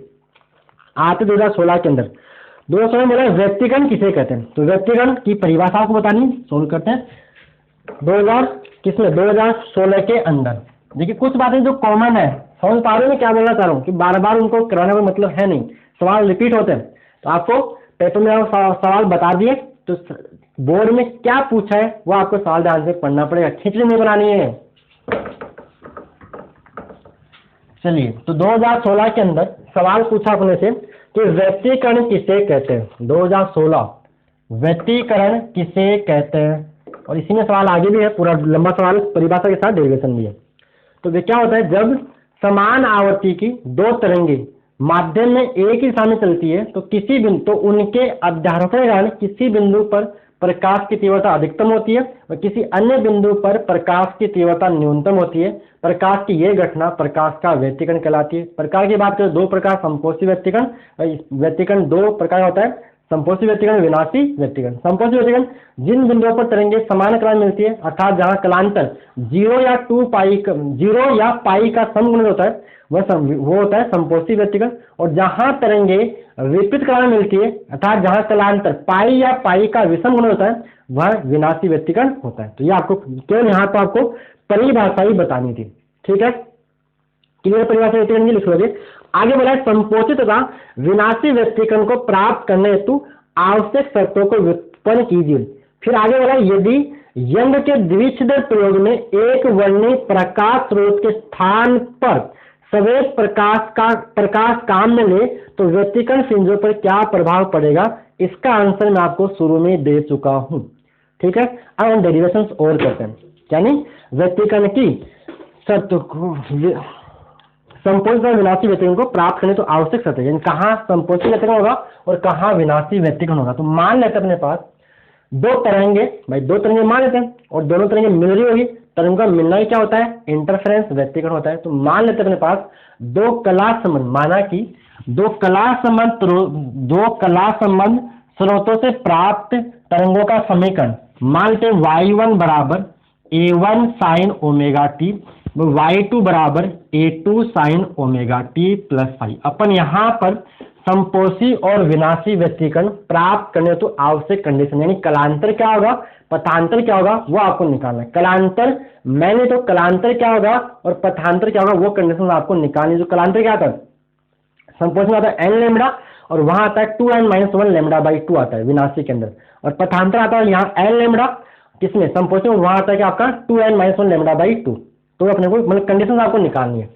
क्या प्रूव करना है, डेल एक्स बराबर n लेमडा और डेल फाई बराबर 2n पाई निकालना है। ये तो होगी संपोषी की बात। विनाशी में क्या करना है, डेल एक्स निकालना है 2n-1 लेमडा बाई 2 निकालना है, और कलांतर की बात करें तो डेल फाई आपको निकालना है 2n-1 पाई निकालना है। इन कंडीशंस को ड्राइव आपको करना है, बस होती तो कंडीशन नहीं, लेकिन आपको इनको दिखाना है, ठीक है। तो स्टार्ट करें। तो दो तरंगे जिनके बीच में अपने कलांतर कितना मान लिया 5, ये देख, इसकी क्या ओमेगा टी है, इसकी क्या ओमेगा टी प्लस 5, इन दोनों के जो फेज डिफरेंस है कितने का है, 5 का, कितने का 5 का। अब देखिए अध्यारोपण के सिद्धांत से, अध्यारोपण के लिखोगे, अध्यारोपण के सिद्धांत से परिणामी तरंग का विस्थापन समीकरण, जिसको y बोलते हैं, तो y आएगा y1 प्लस y2। तो रखो y का मान, y1 का मान कितना है a1 sign omega T, y2 का मान कितना है a2 sign omega T plus 5 है। अब देखिए खोलिए इसको, तो a1 साइन ओमेगा टी, जब इसको खोलोगे तो साइन a प्लस बी का फॉर्मूला लगा दीजिए। क्या होता है, साइन a प्लस बी का फॉर्मूला होता है sine a cos B plus cos a sine B. तो लगाओ, a की जगह ओमेगा टी है और b की जगह फाई है, तो क्या मिलेगा, साइन a यानी साइन ओमेगा टी यानी cos phi, sine a cos phi plus cos omega T into में साइन फाई। यहाँ मैंने फॉर्मूला यूज किया है साइन a प्लस बी वाला, तो ये बन जाएगा आपका y बराबर a1 sign omega T. a1 तो क्लियर है ना, a1 पहली तरंग का आयाम है, a2 दूसरे तरंग का आयाम है। आयाम मतलब माध्य से अधिकतम विस्थापन। अब a2 को अंदर में तो आएगा a2 sign omega T into में कोस फाइव प्लस यहाँ a2 अंदर जाएगा तो क्या बनेगा a2 कोस ओमेगा टी इंटू में साइन फाइव आपको मिल जाएगा। तो यहाँ से देखिए y बराबर a1 sign omega T plus यहाँ से देखिए आप क्या करो, इन दोनों से आप साइन ओमेगा टी जो टी वाली टर्म को कॉमन निकाल लो, यानी a1 प्लस a2 कोस फाइव मिलेगा, और यहाँ से आपका क्या हो जाएगा साइन ओमेगा टी कॉमन आ जाएगा। और आगे देखिए क्या बनेगा a2 साइन फाइव इंटू में कोस ओमेगा टी मिलेगा। अब इन दोनों टर्मों में इनमें ये ना जिनमें टी नहीं है, टी नहीं है उनको कुछ मान लीजिए, यानी A1 plus A2 cos five आप मान लीजिए, मान लेते हैं, माना कि इसका एक डायरेक्ट तरीका भी होता है मेरे पास, वो नहीं करना चाहिए क्योंकि बोर्ड में करना है तो आपको सीधा डिटेल से करना है सब कुछ। माना कि A1 plus A2 cos five आप मान लीजिए A cos फाइव, जिसमें cos है उसमें cos ही मान लो, और A2 sin फाइव को आप मान लीजिए A sin थीटा मानो, यहाँ पे फाइव पहले से आप थीटा मान लीजिए, A cos theta A sin theta. इसको आप समीकरण नंबर 1 बोल दो, इसको आप समीकरण नंबर 2 बोल दो। अब आप क्या करना है, इन दोनों समीकरणों हल करके आपको कैपिटल ए का मान A1 और A2 के रूप में निकालना। तो क्या करो, इसके लिए समीकरण 1 व 2 का वर्ग करके जोड़ दीजिए, समीकरण 1 और 2 को वर्ग करके जोड़ दीजिए। तो क्या बोलोगे, समीकरण 1 व 2 का वर्ग करके जोड़ने पर, समीकरण 1 व 2 का वर्ग करके लिखना है, समीकरण 1 व 2 का वर्ग करके जोड़ने पर। तो देखिए आएगा, ये मिलेगा A1 square plus A2 square cos square five plus 2A1 A2 कोस फाइव। कहाँ से आ गया, इसका कर दिया वर्ग, A प्लस B का होल स्क्वायर क्या होता है, A square plus B square plus 2AB हो गया बराबर, और नीचे क्या आएगा, नीचे आएगा A2 स्क्वायर, बाएं पक्ष में बाएं चलेगा, दाएं पक्ष में दायां, तो ये हो गया बराबर। इधर क्या आएगा देखिए, A square cos square theta plus A square sine square theta, A square common हो जाएगा, अंदर बचेगा sine square theta plus cos square theta, जो आपका 1 हो जाएगा। तो यहाँ आपको A स्क्वायर मिल जाएगा। अगर इसको सोल्व करेंगे अपन, जब इसको सोल्व करेंगे तो आपको मिलेगा, देखिए A स्क्वायर बराबर कैसे, A1 स्क्वायर मिलेगा, A1 square plus A2 square, देखिए इन दोनों से इस टर्म से A2 स्क्वायर कॉमन आ जाएगा, तो एक टर्म आप एक स्टेप बढ़ाना अपने कॉपी के अंदर। तो यहाँ मैं लिख रहा हूँ सीधा A2 स्क्वायर, अंदर आएगा cos square plus sine square five, तो cos square plus sine square five का मान 1 हो जाएगा, प्लस आपको मिलेगा 2A1 A2 कोस फाइव। इसको आप समीकरण नंबर 3 बोल दीजिए। तो यहाँ से जो A का मान आएगा वो आएगा वर्गमूल के अंदर A1 square plus A2 square plus 2A1 A2 कोस फाइव, जो यहाँ पे क्या बन गया, परिणामी तरंग का आयाम। ये तो आपको मिल गया, परिणामी तरंग का आयाम आपको मिल गया है, परिणामी तरंग का आयाम। ठीक है, परिणामी तरंग का आयाम आपको निकालनी है, परिणामी तरंग की तीव्रता। क्या निकालनी है, परिणामी तरंग की तीव्रता। मैंने यहाँ पे वो समीकरण नहीं लिखा है, कौन सा वाला, परिणामी तरंग का विस्थापन समीकरण, वो भी लिख रहे थे कैसे। अगर आप इसकी जगह ये लिखोगे, क्या इसकी जगह आप A cos थीटा और इसकी जगह आप ये लिखते तो आपको परिणामी तरंग का विस्थापन समीकरण मिलता है y बराबर A sin omega t plus theta. वो मैंने यहाँ पे नहीं करवाया, मेरा जो काम है इसने पूछा है उतनी मैं बात यहाँ पे कर रहा हूँ। ठीक है, तो परिणामी तरंग की तीव्रता, तो आप जानते हैं तीव्रता जो फॉर्मूला होता है वो होता है I समानुपाती इंटेंसिटी, जो होती है वो आयाम के वर्ग के समानुपाती होती है। तो I बराबर I समानुपाती A स्क्वायर, तो यहाँ से I बराबर K A स्क्वायर आ जाएगा। तो यहाँ से आप बोल सकते हो A स्क्वायर बराबर I बटा K बोल सकते हो। तो यहाँ से आप यही बोल सकते हो A बराबर रूट के अंदर I बटा K। तो यहाँ से आपको तीव्रता फॉर्मूला देखिए, इसको देखिए, तो A स्क्वायर आप समीकरण 3 को देखिए, तो यहाँ A स्क्वायर आप क्या बोल सकते हो, I बटा K बोल सकते हो। ठीक है, A1 से क्या बोल सकते हो भाई, A1 में तीव्रता कुछ और होगी तो आप उसको I1 बोल दो, क्या तो नियतांक है, I1 बटा K बोल दीजिए, प्लस A2 स्क्वायर क्या बोल दीजिए, I2 बटा K बोल दीजिए, प्लस 2 तो फॉर्मूले में A1 की जगह क्या आएगा, A1 की जगह A है रूट I बटा K, तो A1 का आप लिख लो रूट I1 बटा K मान लो। भाई इस आयाम के संगत तीव्रता A1 मान लो, A2 के संगत तीव्रता I2 मान लो, और कैपिटल के संगत तीव्रता कैपिटल I मान लीजिए, और इंटू में आएगा यहाँ से रूट I2 बटे में क्या आएगा, इंटू में कोस फाइव चल रहा है। तो यहाँ से देखिए के रूट के ये तो कट जाएगा, तो ऊपर मिलेगा आपको I1 प्लस I2, जो I है वो मिलेगा आपको I1 plus I2 plus 2 root I1 I2 into में कोस फाइव आपको मिल जाए। ये मिलेगी परिणामी तरंग की तीव्रता इस फॉर्मूले से, और इस फॉर्मूले से न्यूमेरिकल भी आ सकता है। अब देखिए, अब हम बात करते हैं किसमें, संपोषी व्यक्तीकरण के लिए। तो संपोषी व्यक्तीकरण के लिए लिखोगे संपोषी व्यक्तीकरण, फिर लिखोगे संपोषी व्यक्तीकरण में लिखना पड़ेगा, संपोषी व्यक्तीकरण में परिणामी तरंग की तीव्रता व आयाम अधिकतम होता है, ठीक है। तो आयाम का फॉर्मूला क्या होता है, आयाम का फॉर्मूला होता है A1 square plus A2 square plus 2A1 A2 कोस फाइव। तो देखिए अधिकतम आयाम AMX के लिए क्या मैक्स होना चाहिए, इस कोस फाइव का मान अधिकतम होना चाहिए, तो कोस फाइव मैक्स होना चाहिए, और कोस फाइव का मैक्सिमम मान प्लस होता है। ऐसा लिख सकते हो, कोई दिक्कत वाली बात नहीं है। कि अधिकतम आयाम के लिए इस cos फाई को मैक्सिमम करना पड़ेगा, और cos फाई का यानी cos का जो अधिकतम मान है वो क्या होता है +1 और न्यूनतम मान कितना होता है -1 होता है। तो और cos का मान अधिकतम मान +1 कहाँ का होता है, तो फाई का मान मिलेगा आपको 0, फाई का मान क्या मिलेगा 0, फिर 2 पाई पे, फिर 4 पाई पे, फिर 6 पाई पे and so on to n pi पे। तो अतः कलांतर जो मिलेगा आपको, अतः कलांतर क्या मिलेगा, कलांतर आपको मिलेगा जिसको आप डेल फाई बोल दीजिए, वो मिलेगा 2n पाई, जहां n का मान है 0 1 2 3 ऐसे। ये तो मिलेगा आपको कलांतर। अब क्या निकालना है, पथांतर निकालना है। तो पथांतर के लिए मैंने आपको फॉर्मूला बता रखा है, डेल फाई बराबर k del x. Del phi बराबर k डेल एक्स आप जानते हो, अगर k का मान होता है 2 पाई बटा रख लीजिए, डेल फाई बराबर जैसे आपको याद है 2 पाई बटे लेमडा इंटू में डेल एक्स होता है। तो यहाँ से जो डेल एक्स आपको मिलेगा वो मिलेगा लेमडा बटे में 2 पाई इंटू में डेल फाई। ठीक है, मेरे को ऐसे याद है डेल फाई बराबर के डेल एक्स याद है मेरे को। अब आपको जैसे याद है वैसे अपने साथ आप देखना, वैसे ये बैठे पड़ता है कि डेल फाई होता है के डेल एक्स, और जहां के बराबर होता है 2 पाई बटे लेमडा, और लेमडा को बोलते हैं प्रकाश की तरंग दैर्ध्य यहाँ पे। तो यहाँ से देखिए पहला पता कलांतर कौन सा 0 है, तो जब कलांतर 0 आएगा तो पथांतर क्या आएगा आपका 0 मिल जाएगा।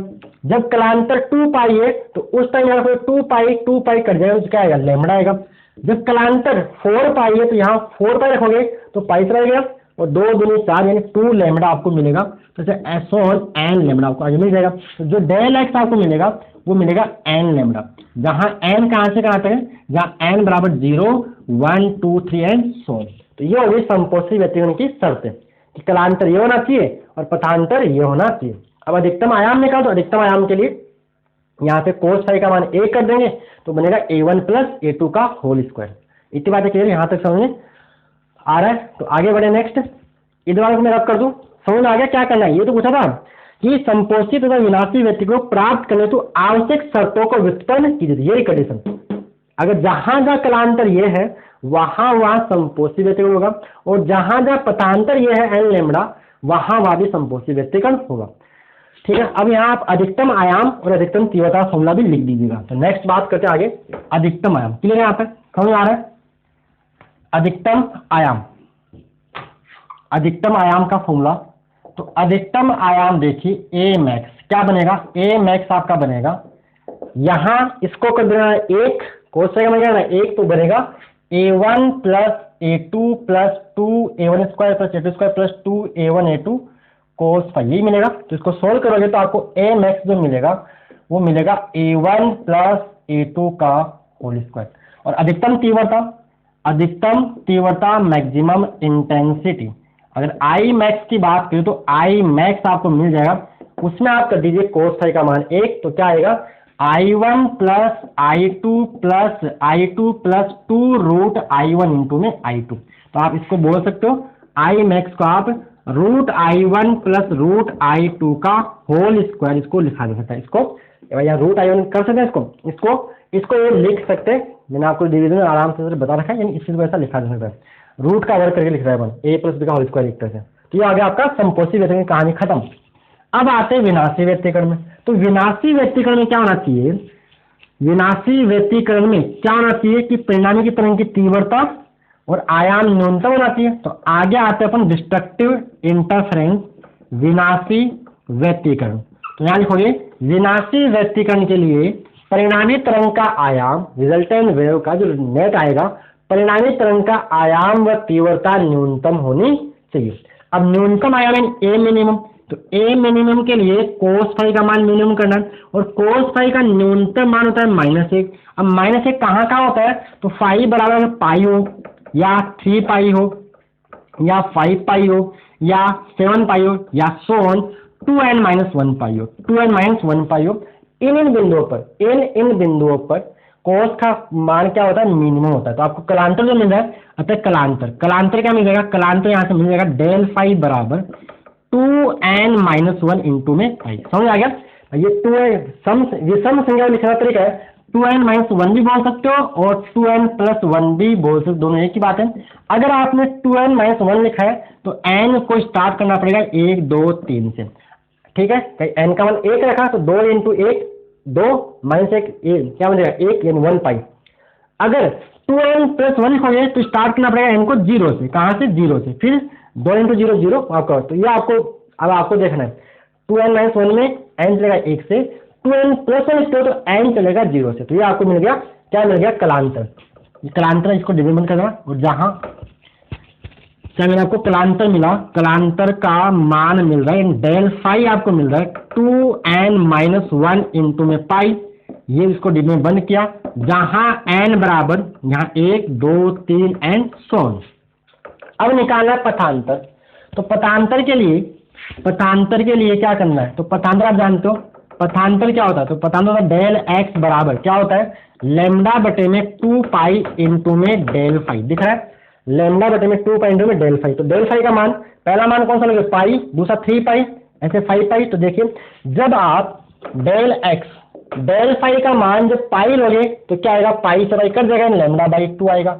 जब डेल फाई का मान 3 पाई लोगे तो पाई से कट जाएगा, आएगा 3 लैम्डा बाई 2 आएगा, ऐसे 5 lambda by 2 and so on आएगा 2n माइनस 1 लैम्डा बाई 2 आएगा। ठीक है, तो यहाँ पे जो पथांतर वो मिलेगा 2n माइनस 1 इंटू में लैम्डा बाई 2। यानी अगर आपका पथांतर लैम्डा बाई 2 का विषम गुणज है तो वहां उन बिंदुओं पर विनाशी व्यतिकरण डिस्ट्रक्टिव इंटरफेरेंस होगा। यहाँ n बराबर 1 2 3 एंड सो ऑन। यहाँ 2n प्लस 1 भी लिख सकते हो। अगर 2n प्लस 1 लिखोगे तो n का मान यहाँ 0 से स्टार्ट आपको करना पड़ेगा। ठीक है, क्लियर है, यहाँ तक कोई डाउट मेरे हिसाब से तो नहीं है। चलिए, ये था आपका 2016। व्हाइट लाइट क्या करने में क्या फर्क पड़ेगा मैंने आपको बता ही दिया है, तो इतना नोट कीजिए। अब हम थोड़ा सा मार्कर में थोड़ी सी इंक डाल लेते हैं। ठीक है, अब आगे देखिए, नेक्स्ट जो विवर्तन का सवाल है।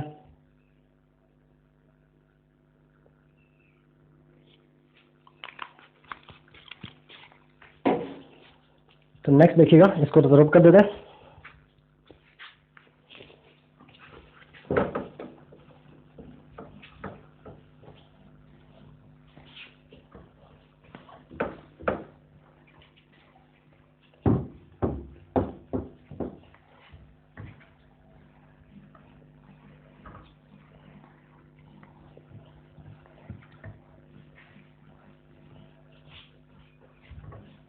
देखिए नेक्स्ट सवाल क्या आपका बोर्ड एग्जाम 2015 का सवाल है। एक प्रकाश किरण, ये नहीं है, ये तो उसका सवाल है ध्रुवन का सवाल है। आपको प्रकाश के विवर्तन को परिभाषित करना, विवर्तन कर चुके हैं। अगला सवाल 2015 का है, प्रकाश के व्यतिकरण को परिभाषित कीजिए, जो कर लिया अपन। व्यतिकरण फ्रिंज प्रतिरूप उत्पन्न करने के लिए यंग बेस्ड प्रयोग का चित्र बनाइए, कर लिया अपन ने। प्रदीप्त फ्रिंजों के लिए फ्रिंज चौड़ाई के व्यंजक की उत्पत्ति कीजिए, जो अपन ने कर लिया। आते हैं बोर्ड एग्जाम 2014 के अंदर पूछा है तरंगागर की परिभाषा लिखिए, कर लिए। अब आते हैं 2014 दूसरा सवाल। 2014 का दूसरा सवाल क्या है, सूक्ष्मदर्शी की विभेदन क्षमता को परिभाषित कीजिए। सूक्ष्मदर्शी की विभेदन क्षमता को परिभाषित आपको करना पड़ेगा। देखिए क्या होता है, ये क्या होती है, सूक्ष्मदर्शी की विभेदन क्षमता को आपको परिभाषित करना। सूक्ष्मदर्शी की विभेदन क्षमता लिखना आराम से, विभेदन क्षमता लिख लेना, अगर आपका लिखा हुआ नहीं है तो विभेदन क्षमता। तो क्या होती है, देखिए सूक्ष्मदर्शी के संदर्भ में लिखोगे, सूक्ष्मदर्शी के संदर्भ में दो बिंदुओं के बीच की वह न्यूनतम दूरी जिस पर वे ठीक अलग अलग दिखाई देते हैं। क्या लिखोगे, सूक्ष्मदर्शी के संदर्भ में दो बिंदुओं के बीच की वह न्यूनतम दूरी, दो बिंदुओं के बीच की वह न्यूनतम दूरी जिस पर वे ठीक जस्ट ठीक अलग अलग दिखाई देते हैं, ठीक अलग अलग दिखाई देते हैं, सूक्ष्मदर्शी की विभेदन सीमा कहलाती है। सूक्ष्मदर्शी की विभेदन सीमा कहलाती है। विभेदन सीमा, वह विभेदन सीमा का व्युत्क्रम, वह विभेदन सीमा का व्युत्क्रम विभेदन क्षमता कहलाती है। जो रिजॉल्विंग पावर होती है वो रिजॉल्विंग लिमिट का व्युत्क्रम के बराबर होती है। मैंने क्या बोला, सूक्ष्मदर्शी के संदर्भ में किन्हीं दो बिंदुओं के बीच की वह न्यूनतम दूरी जिस पर वे ठीक अलग अलग दिखाई देते हैं, सूक्ष्मदर्शी की विभेदन सीमा कहलाती है। वह विभेदन सीमा के व्युत्क्रम को विभेदन क्षमता कहते हैं। ठीक है, इतनी बात क्लियर। अब इस रिजॉल्विंग लिमिट का यानी विभेदन सीमा का जो फॉर्मूला होता है, विभेदन सीमा का जो फॉर्मूला होता है, इसको मैं RL रिजॉल्विंग लिमिट से कहता हूँ। तो जो RL का जो फॉर्मूला आता है वो आता है लेमडा बटे में 2 म्यू साइन थीटा या 2m। यहाँ पे थीटा क्या है कि मान लीजिए आपके पास ये सूक्ष्मदर्शी है, ये सूक्ष्मदर्शी का अभिदर्शक है। क्या अभिदर्शक है। और यहाँ मान लो कोई वस्तु रखी है, पास रखी हुई है, लाइन आई है, मैं उसको सिंपल अपन सॉल्व बनाते हैं कि यहाँ पे, और ये जो कोण है, ये शंकु बन रहा है यहाँ पे, ये शंकु बन रहा है यहाँ पे, ऐसे प्रकाश में समांतर हो जाएगी ऐसे, ठीक है। ये इसका हो गया द्वारक, ये जो कोण है वो थीटा है, जो शंकु बन रहा है शंकु का अर्धशीर्ष कोण, ये आपका थीटा है, ये आपका थीटा है। और म्यू क्या है, म्यू है इसके अभिदर्शक और इस वस्तु के जो माध्यम है उस माध्यम का अपवर्तनांक है। और लैम्डा क्या है, लैम्डा प्रकाश तरंग दैर्ध्य, और म्यू साइन थीटा बोलते हैं इसका न्यूमेरिकल एपर्चर एंड संख्यात्मक द्वारा। लिख लीजिए, देखिए आगे जाएगा विभेदन सीमा है। लैम्डा यहाँ पे क्या है, प्रकाश की तरंग दैर्ध्य, लैम्डा यहाँ पे क्या है, प्रकाश की तरंग दैर्ध्य होती है। म्यू यहाँ पे क्या है, म्यू होता है अभिदर्शक, जो लेंस है इसको वस्तु की ओर लेंस इसको क्या बोलते हैं, अभिदर्शक बोलते हैं। तो अभिदर्शक व वस्तु के मध्य पदार्थ का, वस्तु के मध्य माध्यम का अपवर्तन, जो माध्यम का अपवर्तनांक है, रिफ्रैक्टिव इंडेक्स। और म्यू साइन थीटा को बोलते हैं संख्यात्मक द्वारक, न्यूमेरिकल एपर्चर को बोलते हैं, संख्यात्मक द्वारक इसको बोला जाता है। अब अगर विभेदन क्षमता की बात करें तो विभेदन क्षमता आएगी, विभेदन क्षमता जो क्या होती है, विभेदन सीमा का उल्टा, यानी 1 विभेदन सीमा आप कर दीजिए, रिजॉल्विंग लिमिट आप इसको बोल दीजिएगा विभेदन सीमा। तो रिजॉल्विंग पावर होती है रिजॉल्विंग लिमिट के व्युत्क्रम के बराबर। तो यहाँ से रिजॉल्विंग पावर जो आएगी आरपी, रिजॉल्विंग पावर विभेदन क्षमता, वो बन जाएगी 2 म्यू साइन थीटा बटे में लेमडा। परिभाषा बता दी और ये फॉर्मूला भी मैंने आपको बता दिया है। 2 म्यू साइन थीटा बटे में लेमडा होता है, 2 म्यू साइन थीटा बटे में लेमडा होता है। अब इसने आगे क्या पूछा है, आगे पूछा इसने क्या पूछा, कहाँ गया, आगे पूछा है ये किस प्रकार प्रभावित होती है जब आपतित प्रकाश की तरंग दैर्ध्य घटती। देखिए अगर तरंग दैर्ध्य घटेगी, अगर तरंग दैर्ध्य घटेगी तो रिजॉल्विंग पावर इन विभेदन क्षमता बढ़ेगी। अगर आपतित प्रकाश की तरंग दैर्ध्य घटती है तो विभेदन क्षमता बढ़ती है, ये घटती है बढ़ेगी। बोलो क्लियर, इतना समझ आ गई। दूसरा पूछा है, अगर आगे पूछा है क्या, अभिदर्शक लेंस का द्वारक घटता है। देखिए द्वारक घटेगा, ये द्वारक छोटा होगा तो कोण भी छोटा होगा, और कोण घटेगा तो साइन का मान भी घटेगा, और साइन का मान घटेगा तो रिजॉल्विंग पावर आपकी घट जाएगी। यानी अगर द्वारक छोटा होगा, देखिए द्वारक लिखोगे, यदि अभिदर्शक लेंस का द्वारक घटता है तो सूक्ष्मदर्शी विभेदन क्षमता भी घटती है। दोनों का सवाल क्लियर है भाई। द्वारक छोटा होगा, कोण भी छोटा होगा, कोण छोटे साइन से अगर कोण घटेगा तो साइन का मान भी कम होगा, और साइन का मान कम होगा तो आपकी रिजॉल्विंग पावर विभेदन क्षमता भी घटेगी। तो लिखोगे अभिदर्शक लेंस का द्वारक घटने पर विभेदन क्षमता घटती है, जबकि आपतित प्रकाश की तरंगें घटने पर विभेदन क्षमता बढ़ती है। दोनों का आंसर क्लियर, ये था आपका इसका आंसर। आगे बोला इसमें 2014 के अंदर ही यंग के द्विध्रुवी प्रयोग में सवाल है, न्यूमेरिकल सोल्व करेंगे। इसको मैं रब कर दूं, फॉर्मूला नोट कर लेना, बुक में नहीं है वाले फॉर्मूले, बुक में दूसरा दे रखा है S बटा F बराबर, बुक में दे रखा है वाला F बटा F बराबर 1.22 लेमडा बाई डी, जहाँ पे डी इसका द्वारक है, लेमडा तरंग दैर्ध्य है, F इसकी फोकस दूरी, F यहाँ जो बिंदु दो होंगे उनके बीच का सेपरेशन होता है। आप ये वाला कर लेना, कोई दिक्कत इसमें भी नहीं है। चलिए आगे क्या आपका 2010 में न्यूमेरिकल है, तो इसको मैं रब कर रहा हूँ यहाँ से, और न्यूमेरिकल को अपन सोल्व करते हैं।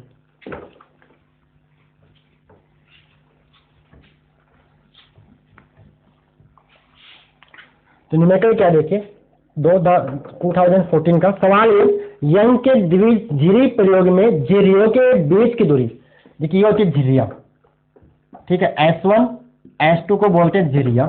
झिर्रियों के बीच स्मॉल डी का मान आपको दिया है, स्मॉल डी का मान गिवन है, कितना गिवन है 0.28 mm है, 0.28 mm है।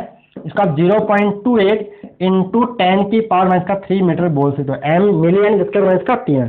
तथा पर्दे की दूरी, यहाँ पे पर्दा लगा होगा, ये जो कैपिटल डी का मान आपको देखा है, कैपिटल डी का मान गिवन है 1.4 मीटर, पर्दे की दूरी 1.4 मीटर, तथा केंद्रीय दीप्त से सेंट्रल ब्राइट से केंद्रीय दीप्त से चौथी डिप फ्रिंज की दूरी, चौथी डिप्थ फ्रिंज की, यहाँ से चौथी डिप फ्रिंज की दूरी आपको देखिए y4 ब्राइट,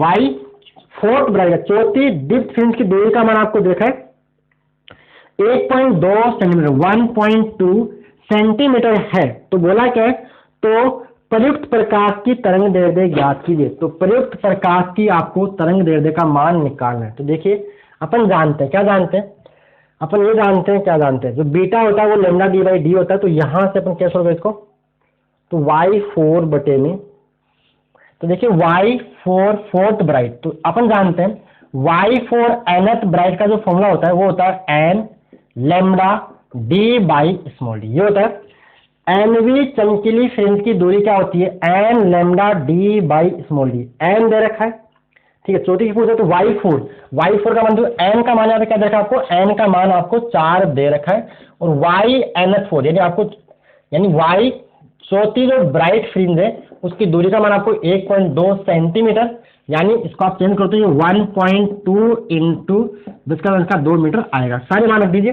तो y क्या मिलेगा, यहाँ पे मिलेगा 1.2 इंटू में 10⁻², n का मान दे रखा है चौथी, n हो गया 4, लैम्डा क्या है यहाँ पे, लैम्डा तो निकालना ही है। कैपिटल डी का मान क्या दे रखा है, कैपिटल डी का मान 1.4 मीटर दे रखा है, और स्मॉल डी का मान क्या गिवन है 0.28 इंटू में 10⁻³ दे रखा है। सोल्व करना है बस, यहाँ लैम्डा का मान आपको मिल जाएगा। देखिए यहाँ इसको सोल्व करते हैं, 1.2 इंटू में 10⁻², यहाँ से देखिए क्या करें इसको, तो इसको आप कर लीजिए 4 इंटू में, ठीक है, यहाँ पे 4 इंटू में, तो ऐसा करो, ये तरह गुणा हो जाएगा 10⁻³ बन जाएगा, और यहाँ से देखिए 4 इंटू में लैम्डा, और यहाँ से जब पॉइंट पे आओगे तो ऊपर लगेगा 100, यानी ये आपका बन जाएगा इंटू में 140 बटे में 28 आपको मिल जाएगा। 7 से कर रहे हैं, देखिए 7 क्या है, 7 से 4 बार, और ये 7 कितना रहेगा 2 बार आपका कर देगा। तो यहाँ से देखिए कितना मिलेगा, 4 4 कर देगा, तो यहाँ से मिल रहा आपको 1.2 इंटू में 10⁻²- 3 कितना बन जाएगा आपका, -5 बन जाएगा। और इधर क्या बच रहा है, इधर बच रहा है 20, क्या बच रहा है ऐसे, बराबर लैम्डा इंटू में 20, यहाँ से लैम्डा इंटू में 20 यहाँ से बचा, तो यहाँ से लैम्डा बराबर मिलेगा आपको 1.2 इंटू में 10⁻⁵ बटे में 20। तो यहाँ से लैम्डा को बोल सकते हो 1.2, और यहाँ से इसको आप 2 इंटू 10 यानी 10⁻⁶ बोल दीजिए।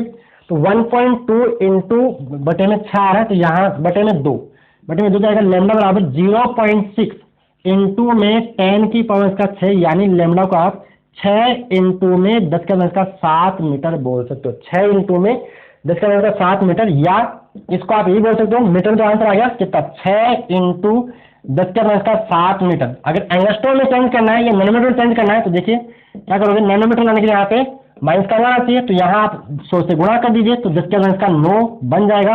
आप इसको लैम्डा 600 नैनोमीटर भी बोल सकते हो। और एंगस्ट्रॉम में चेंज करना है तो यहाँ पर 10⁻10 आना पड़ेगा, तो इसको आप 6000 एंगस्ट्रॉम भी बोल सकते हो। मैंने सारे देखे, ये सारी एक ही बातें हैं। तो आप मीटर में लिखो और बाद में नैनोमीटर एंगस्ट्रॉम में लिखो तो भी गलती नहीं है। ये आपका मास्टर रिजोल्यूशन है, कौन सा, नैनोमीटर या एंगस्ट्रॉम, इतनी बात क्लियर। तो ये आपको इसका आंसर आ गया, न्यूमेरिकल छोटा सा फॉर्मूला आना चाहिए। न्यूमेरिकल देखिए, न्यूमेरिकल टफ नहीं आता है, फॉर्मूला बेस आता है, थोड़ा सा वो कंसेप्ट क्लियर होना चाहिए बस। आगे आते हैं क्वेश्चन नंबर 4 पे, 2014 का। ये आपका विवर्तन का सवाल, तो कर लीजिएगा। विवर्तन का सवाल है, ये अपन अभी तक इसमें लेक्चर में किया भी नहीं है। तो देखिए विवर्तन से कम पूछा जाता है, व्यतिकरण थोड़ा ज्यादा पूछा जाता है। ये आपने आइडिया आपको लग गया होगा अभी तक। चलिए आते हैं नेक्स्ट, इसको आप कर दूं न्यूमेरिकल क्लियर। नेक्स्ट सवाल लिखवा दे पहले, है ना। अब आते हैं अपन किसके ऊपर, न्यूमेरिकल के ऊपर। तो देखिए न्यूमेरिकल क्या है, न्यूमेरिकल यहाँ पे बोला है, न्यूमेरिकल में डेरिवेशन है क्वेश्चन नंबर 4। न्यूमेरिकल हो गया आपका ना। बोला कि एकल झिरी द्वारा विवर्तन प्रतिरूप में उत्पन्न फ्रिंजों की तीव्रता वितरण का तुलनात्मक ग्राफ खींचिए। यानी जो विवर्तन का तीव्रता जो ग्राफ था, कैसा आता है विवर्तन का, विवर्तन में तीव्रता वितरण का ग्राफ कैसा आता था, ऐसा आता है। यहाँ पे कम, फिर ज्यादा, फिर ज्यादा, फिर कम, फिर कम, ऐसे आगे भी चलता रहेगा, कोई दिक्कत वाली बात है, और आगे भी बढ़ा सकते हो। तो ये हो जाएगा आपका कौन सा, ये आपका हो गया केंद्रीय उच्चिष्ट, केंद्रीय उच्चिष्ट, केंद्रीय उच्चिष्ट, ये ग्राफ आपको बनाना था। और यहाँ पे 0 आएगा, यहाँ पे आएगा लेमडा बाई ए, यहाँ आएगा 2 लेमडा बाई ए, फिर 3 लेमडा बाई ए, यहाँ आएगा minus lambda by A, -2 lambda by A और -3 लेमडा। निम्नस्थ, ये क्या निम्नस्थ, यहाँ पे तीव्रता 0, यहाँ पे तीव्रता क्या है 0, तो ये निम्नस्थ क्या होती है, स्थिति होती है लेमडा बाई ए। तो क्या तीव्रता वितरण का ग्राफ किसके लिए, एकल झिरी द्वारा सिंगल स्लिट जिसमें एक ही छेद हो, अपने ये व्यतिकरण में सॉरी विवर्तन में पढ़ लिया, एकल झिरी के कारण कोणों पर विवर्तन जहाँ पड़ा था ये वाला, इसमें अनुपात होता है, मतलब 1:1/21 अनुपात 1/61 अनुपात 1/121, ये अनुपात आगे भी चलता होगा। यहाँ पर अगर 1 है तो इस जगह 1/21 है, इसका 21 गुना कम, फिर यहाँ पे इसका 61 गुना कम, ऐसे धीरे धीरे घटती जाती है। इसमें यहाँ पे ये इसका अनुपात भी होता है, अनुपात आप लिख देना बराबर, कोई दिक्कत वाली बात नहीं, ठीक है। ये होगा तीव्रता ग्राफ। आगे बोला है केंद्रीय उच्चिष्ट की चौड़ाई का व्यंजक प्राप्त कीजिए, केंद्रीय उच्चिष्ट की चौड़ाई का व्यंजक प्राप्त कीजिए, तो आप डायग्राम बना लीजिएगा। आगे केंद्रीय उच्चिष्ट की चौड़ाई का व्यंजक आपको निकालना, तो देखिए नेक्स्ट केंद्रीय उच्चिष्ट की चौड़ाई का व्यंजक ड्राइव करता है, केंद्रीय उच्चिष्ट की चौड़ाई का व्यंजक, यानी अपने पास ये स्लिट थी, ये स्लिट, ये क्या है स्लिट जिसकी अपन साइज कितनी मान लें डी, इसकी जो द्वारक है इसका अपन डी क्या माने, कितना माने ए मान लेते हैं, इसका द्वारक ए मान लिया, और यह आपकी स्लिट होती है। तो यहाँ आपका बनता है कहीं, यहाँ पर आपका बनता है केंद्रीय उच्चिष्ट बनता है, तो ये आपका बन गया केंद्रीय उच्चिष्ट। कुछ इस प्रकार आपका केंद्रीय उच्चिष्ट, कुछ इस प्रकार आपका कुछ ऐसा बनेगा, तो ये हो गया केंद्रीय उच्चिष्ट। यानी यहाँ पर तीव्रता देखनी होगी, यहाँ पर प्रथम निष्ठ और यहाँ पे प्रथम निष्ठ, तो क्या होगी केंद्रीय उच्चिष्ट के, मतलब केंद्रीय उच्चिष्ट के दोनों ओर, केंद्रीय उच्चिष्ट के दोनों ओर प्रथम निम्नस्थों के बीच की दूरी केंद्रीय उच्चिष्ट की चौड़ाई के बराबर होती है। ये केंद्रीय उच्चिष्ट है, इसके दोनों ओर ये आपका कौन सा है, प्रथम निम्नस्थ ऊपर की ओर, प्रथम निम्नस्थ कहाँ होगा ऊपर की ओर, और ये नीचे की ओर। तो क्या बोलोगे, केंद्रीय उच्चिष्ट के दोनों ओर प्रथम निम्नस्थों के बीच की दूरी केंद्रीय उच्चिष्ट की चौड़ाई के बराबर। यह है केंद्रीय उच्चिष्ट की चौड़ाई, यह केंद्रीय उच्चिष्ट की चौड़ाई। तो क्या होगी, केंद्रीय उच्चिष्ट के दोनों ऊपर भी और नीचे भी, केंद्रीय उच्चिष्ट के दोनों ओर प्रथम निम्नस्थों के बीच की दूरी केंद्रीय उच्चिष्ट की चौड़ाई के बराबर होती है। तो यहाँ पर दो चौड़ाई की बात करेंगे, एक तो इसकी आती है ये वाली, ये तो कौन सा, इसका द्वारक बहुत छोटा कर देते, द्वारक छोटा कर देते बहुत ज़्यादा। एक तो जैसे ये वाला और एक ये वाला, एक तो ये आएगी, इसको हम क्या बोल रहे हैं, इसको मैं बोल रहा हूँ थीटा, तो इसको तो बोलते हैं कोणीय चौड़ाई, और ये मानते हैं वाई है, तो ये भी नीचे क्या बनेगा वाई बनेगा। इसको तो बोलते हैं कोणीय चौड़ाई, किसको, इसको तो बोलते हैं कोणीय चौड़ाई। तो हम जानते, देखिए साइन थीटा आपने पढ़ रखा है, साइन थीटा क्या आता है, निम्नस्थ के आता है लेमडा बटे में ए आता है। कैसे आता है, ये हम जानते हैं, बी एन बराबर यहाँ जो पटांतर वो ए साइन थीटा आता था, बी एन का मान निम्नस्थ में क्या लेंगे, जो उच्चतम लेमडा बराबर ए साइन थीटा आता है, तो यहाँ से साइन थीटा का मान लेमडा बाई ए आएगा। तो थीटा बहुत छोटा है, थीटा बहुत छोटा है, ये दूरी डी मान लेते हैं। थीटा इज ए थीटा बहुत थीटा टेंस टू 0, तो आप साइन थीटा को लगभग टेन थीटा लिख सकते हो। तो यहाँ से टेन थीटा बराबर, एक कारण देखो दोनों कारण करेंगे, यहाँ पे देखो दो चौड़ाई कौन कौन सी है, इसको तो बोलते हैं कोणीय चौड़ाई, इसको बोलते हैं रेखीय चौड़ाई। तो पहले अपन बात करते हैं कोणीय चौड़ाई, किसकी बात करेंगे, कोणीय चौड़ाई की बात करते हैं, जिसको मैं बीटा से दिखाता हूँ, किससे, बीटा से। तो बीटा क्या होगा, तो बीटा होगा 2 थीटा के बराबर, थीटा प्लस थीटा। अब देखिए यहाँ पे थीटा बहुत छोटा है, थीटा टेंस टू 0, तो आप साइन थीटा को लगभग क्या बोल सकते हो, थीटा बोल सकते हो, साइन थीटा लगभग थीटा बोल सकते हो। थीटा का, तो थीटा का मान क्या है, लेमडा बटे में ए, लेमडा बटे में ए। तो यहाँ से बीटा आएगा वो तो आएगा 2 लेमडा बाई ए।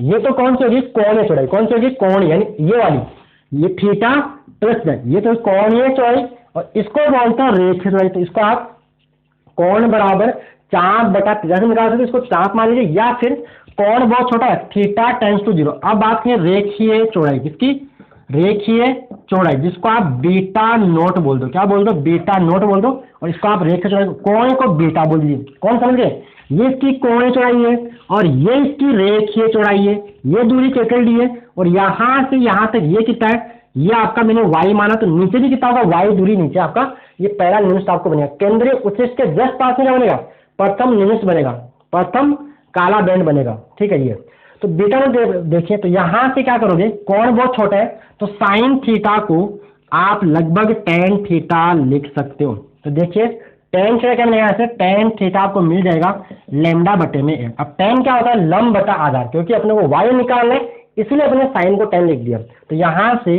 y बटा डी बराबर लैम्डा बाई ए, तो वो यहां से y का मान मिलेगा लैम्डा डी बाई ए। अतः रेखीय चौड़ाई, अतः रेखीय चौड़ाई, अतः रेखीय चौड़ाई क्या आएगी, बीटा नोट बोला इसको मैंने, तो वो आएगी 2y के बराबर, y प्लस y यानी 2y के बराबर आएगी। तो बीटा नोट मिलेगा आपको 2y के बराबर। तो बीटा नोट का जो मान आएगा वो मिलेगा 2 और y का मान कितना है लैम्डा डी बाई ए, तो 2 लैम्डा डी बाई ए, ये आपको मिल जाएगा बीटा नोट। बीटा क्या का 2 लैम्डा बाई ए है, 2 लैम्डा बाई ए, और ये आपको याद है 2 लैम्डा डी बाई स्मॉल, जहां पे कैपिटल डी क्या है, इस पर्दे की सिर से दूरी होती, स्मॉल में क्या है, इस द्वारक का आकार है, और लैम्डा क्या है, जो भी आपने लाइट यूज की उस लाइट की प्रकाश की तरंग दैर्ध्य उसकी वेवलेंथ है। ठीक है, तो यह डेरिवेशन आपकी बुक में नहीं देखा है, मैं इसको लास्ट में करवा दिया, बुक में डेरिवेशन नहीं है। ठीक है, यहाँ तक क्लियर। अब आगे इसमें बोलता है नेक्स्ट, क्या बोला है, क्या, ठीक है, यदि झिरी की चौड़ाई, यदि झिरी की चौड़ाई दुगुनी कर दे, यदि झिरी की चौड़ाई दुगुनी कर दे, यानी ए को अपन ने 2a कर दे, यदि झिरी की चौड़ाई दुगुनी कर दे तो केंद्रीय उच्चिष्ट की चौड़ाई पर क्या प्रभाव पड़ेगा। तो इसको देखिए, अगर आप झिरी को दुगुना कर दोगे तो इसकी चौड़ाई क्या कर दोगे, घट जाएगी। तो क्या करोगे, तो केंद्रीय उच्चिष्ट की चौड़ाई घट जाएगी, कितने, 2 गुना। अगर आप इसको दुगुना कर दोगे तो केंद्रीय उच्चिष्ट की चौड़ाई 2 गुना घट जाएगी, क्योंकि अगर a घटेगा तो इसका मान, सॉरी, अगर a बढ़ेगा, अगर a बढ़ेगा तो बीटा का मान घटेगा। तो आंसर क्या होगा, सवाल क्या पूछा इसने, यदि झिरी की चौड़ाई दुगुनी कर दे तो केंद्रीय उच्चिष्ट की चौड़ाई पर क्या प्रभाव पड़ेगा। तो आंसर होगा केंद्रीय उच्चिष्ट की चौड़ाई 2 गुना घट जाएगी। आंसर आपके सामने देखिए, इसको बढ़ाओगे को ए क्या, झिरी की चौड़ाई, तो बीटा नोट का मान घटेगा। देखो ये घटेगा तो ये भी घटेगा, दोनों घट रहे हैं, ये भी देखो उल्टा चला है, ये भी यहाँ पे a2 ये भी 2 गुना घट जाएगा, नीचे ए चल रहा है। ठीक है, तो घट जाएगी, कितने गुना, 2 गुना घट जाएगी। बोलो क्लियर है हमारी बात। ये तो बोर्ड एग्जाम 2013 आपका विवर्तन का सवाल था। आते हैं बोर्ड एग्जाम 2013 के अंदर, सवाल देखिए क्या पूछे, सवाल नंबर 2013 का, व्यतिकर्ण फ्रिंज प्रतिरूप उत्पन्न करने के लिए यंग द्विशील प्रयोग का केंद्र चित्र बनाइए, जो अपन ने कर लिया, बना लिया। ठीक है, वीडियो शुरू में कर लिया था। आगे बोला है प्रदीप्त फ्रिंजों के लिए फ्रिंज चौड़ाई का व्यंजक उत्पन्न कीजिए, जो अपन ने कर लिया, बीटा बराबर lambda capital D by small D वाला डेरिवेशन कर लिया है। फिर आगे बोला है यदि प्रदीप्त फ्रिंजों के लिए फ्रिंज चौड़ाई 2 mm है तो अदीप्त फ्रिंजों के लिए फ्रिंज चौड़ाई लिखिए तो 2 mm होगी, क्योंकि दीप्त व अदीप्त फ्रिंजों की फ्रिंज चौड़ाई व्यतिकर्ण में बराबर होती है, विवर्तन में नहीं, व्यतिकर्ण में बराबर होती है, तो वो भी 2 mm ही होगी। ठीक है, आगे बोले व्यतिकर्ण फ्रिंज प्रतिरूप का केंद्रीय बिंदु चमकीला होगा या काला, स्पष्ट कीजिए। तो वो चमकीला होता है, क्योंकि S1 S2 से केंद्रीय बिंदु पर पहुंचने वाले तरंगों के मध्य पथांतर शून्य होता है, वो समान काल मिलती है और वहां पर समपोषी व्यतिकरण होता है, अतः वहां पर प्रकाश की तीव्रता अधिकतम होती है, वो चमकीला होता है। तो ये थे आपके पेपर के सवाल, यहाँ पे ध्रुवण के सवाल नहीं किए थे। क्लियर है, आई होप आपको बिल्कुल समझ आएगा। मैंने सारी बातें जो कुछ चीजें एक्स्ट्रा चीजें जो रिविजन में कवर जैसे वाली नहीं हो पाई थी तो मैंने यहाँ पे करवा दी, तो सवालों से काफी बातें क्लियर हो जाती है। ठीक है, फिर कोई डाउट होती है तो आप कमेंट बॉक्स में आप बिल्कुल पूछ सकते हो, कोई उसमें डरने वाली कोई झिझक वाली कोई बात नहीं, आराम से पूछ सकते हो। ठीक है, जो भी आपकी डाउट आती है 12th में कोई सा भी चैप्टर हो, आप बेझिझक उसका कमेंट मेरे को कर सकते हो, उसका मैं भी आपको आंसर पक्का दूंगा, 100% दूंगा। ठीक है, ओके प्यारे बच्चों, धन्यवाद।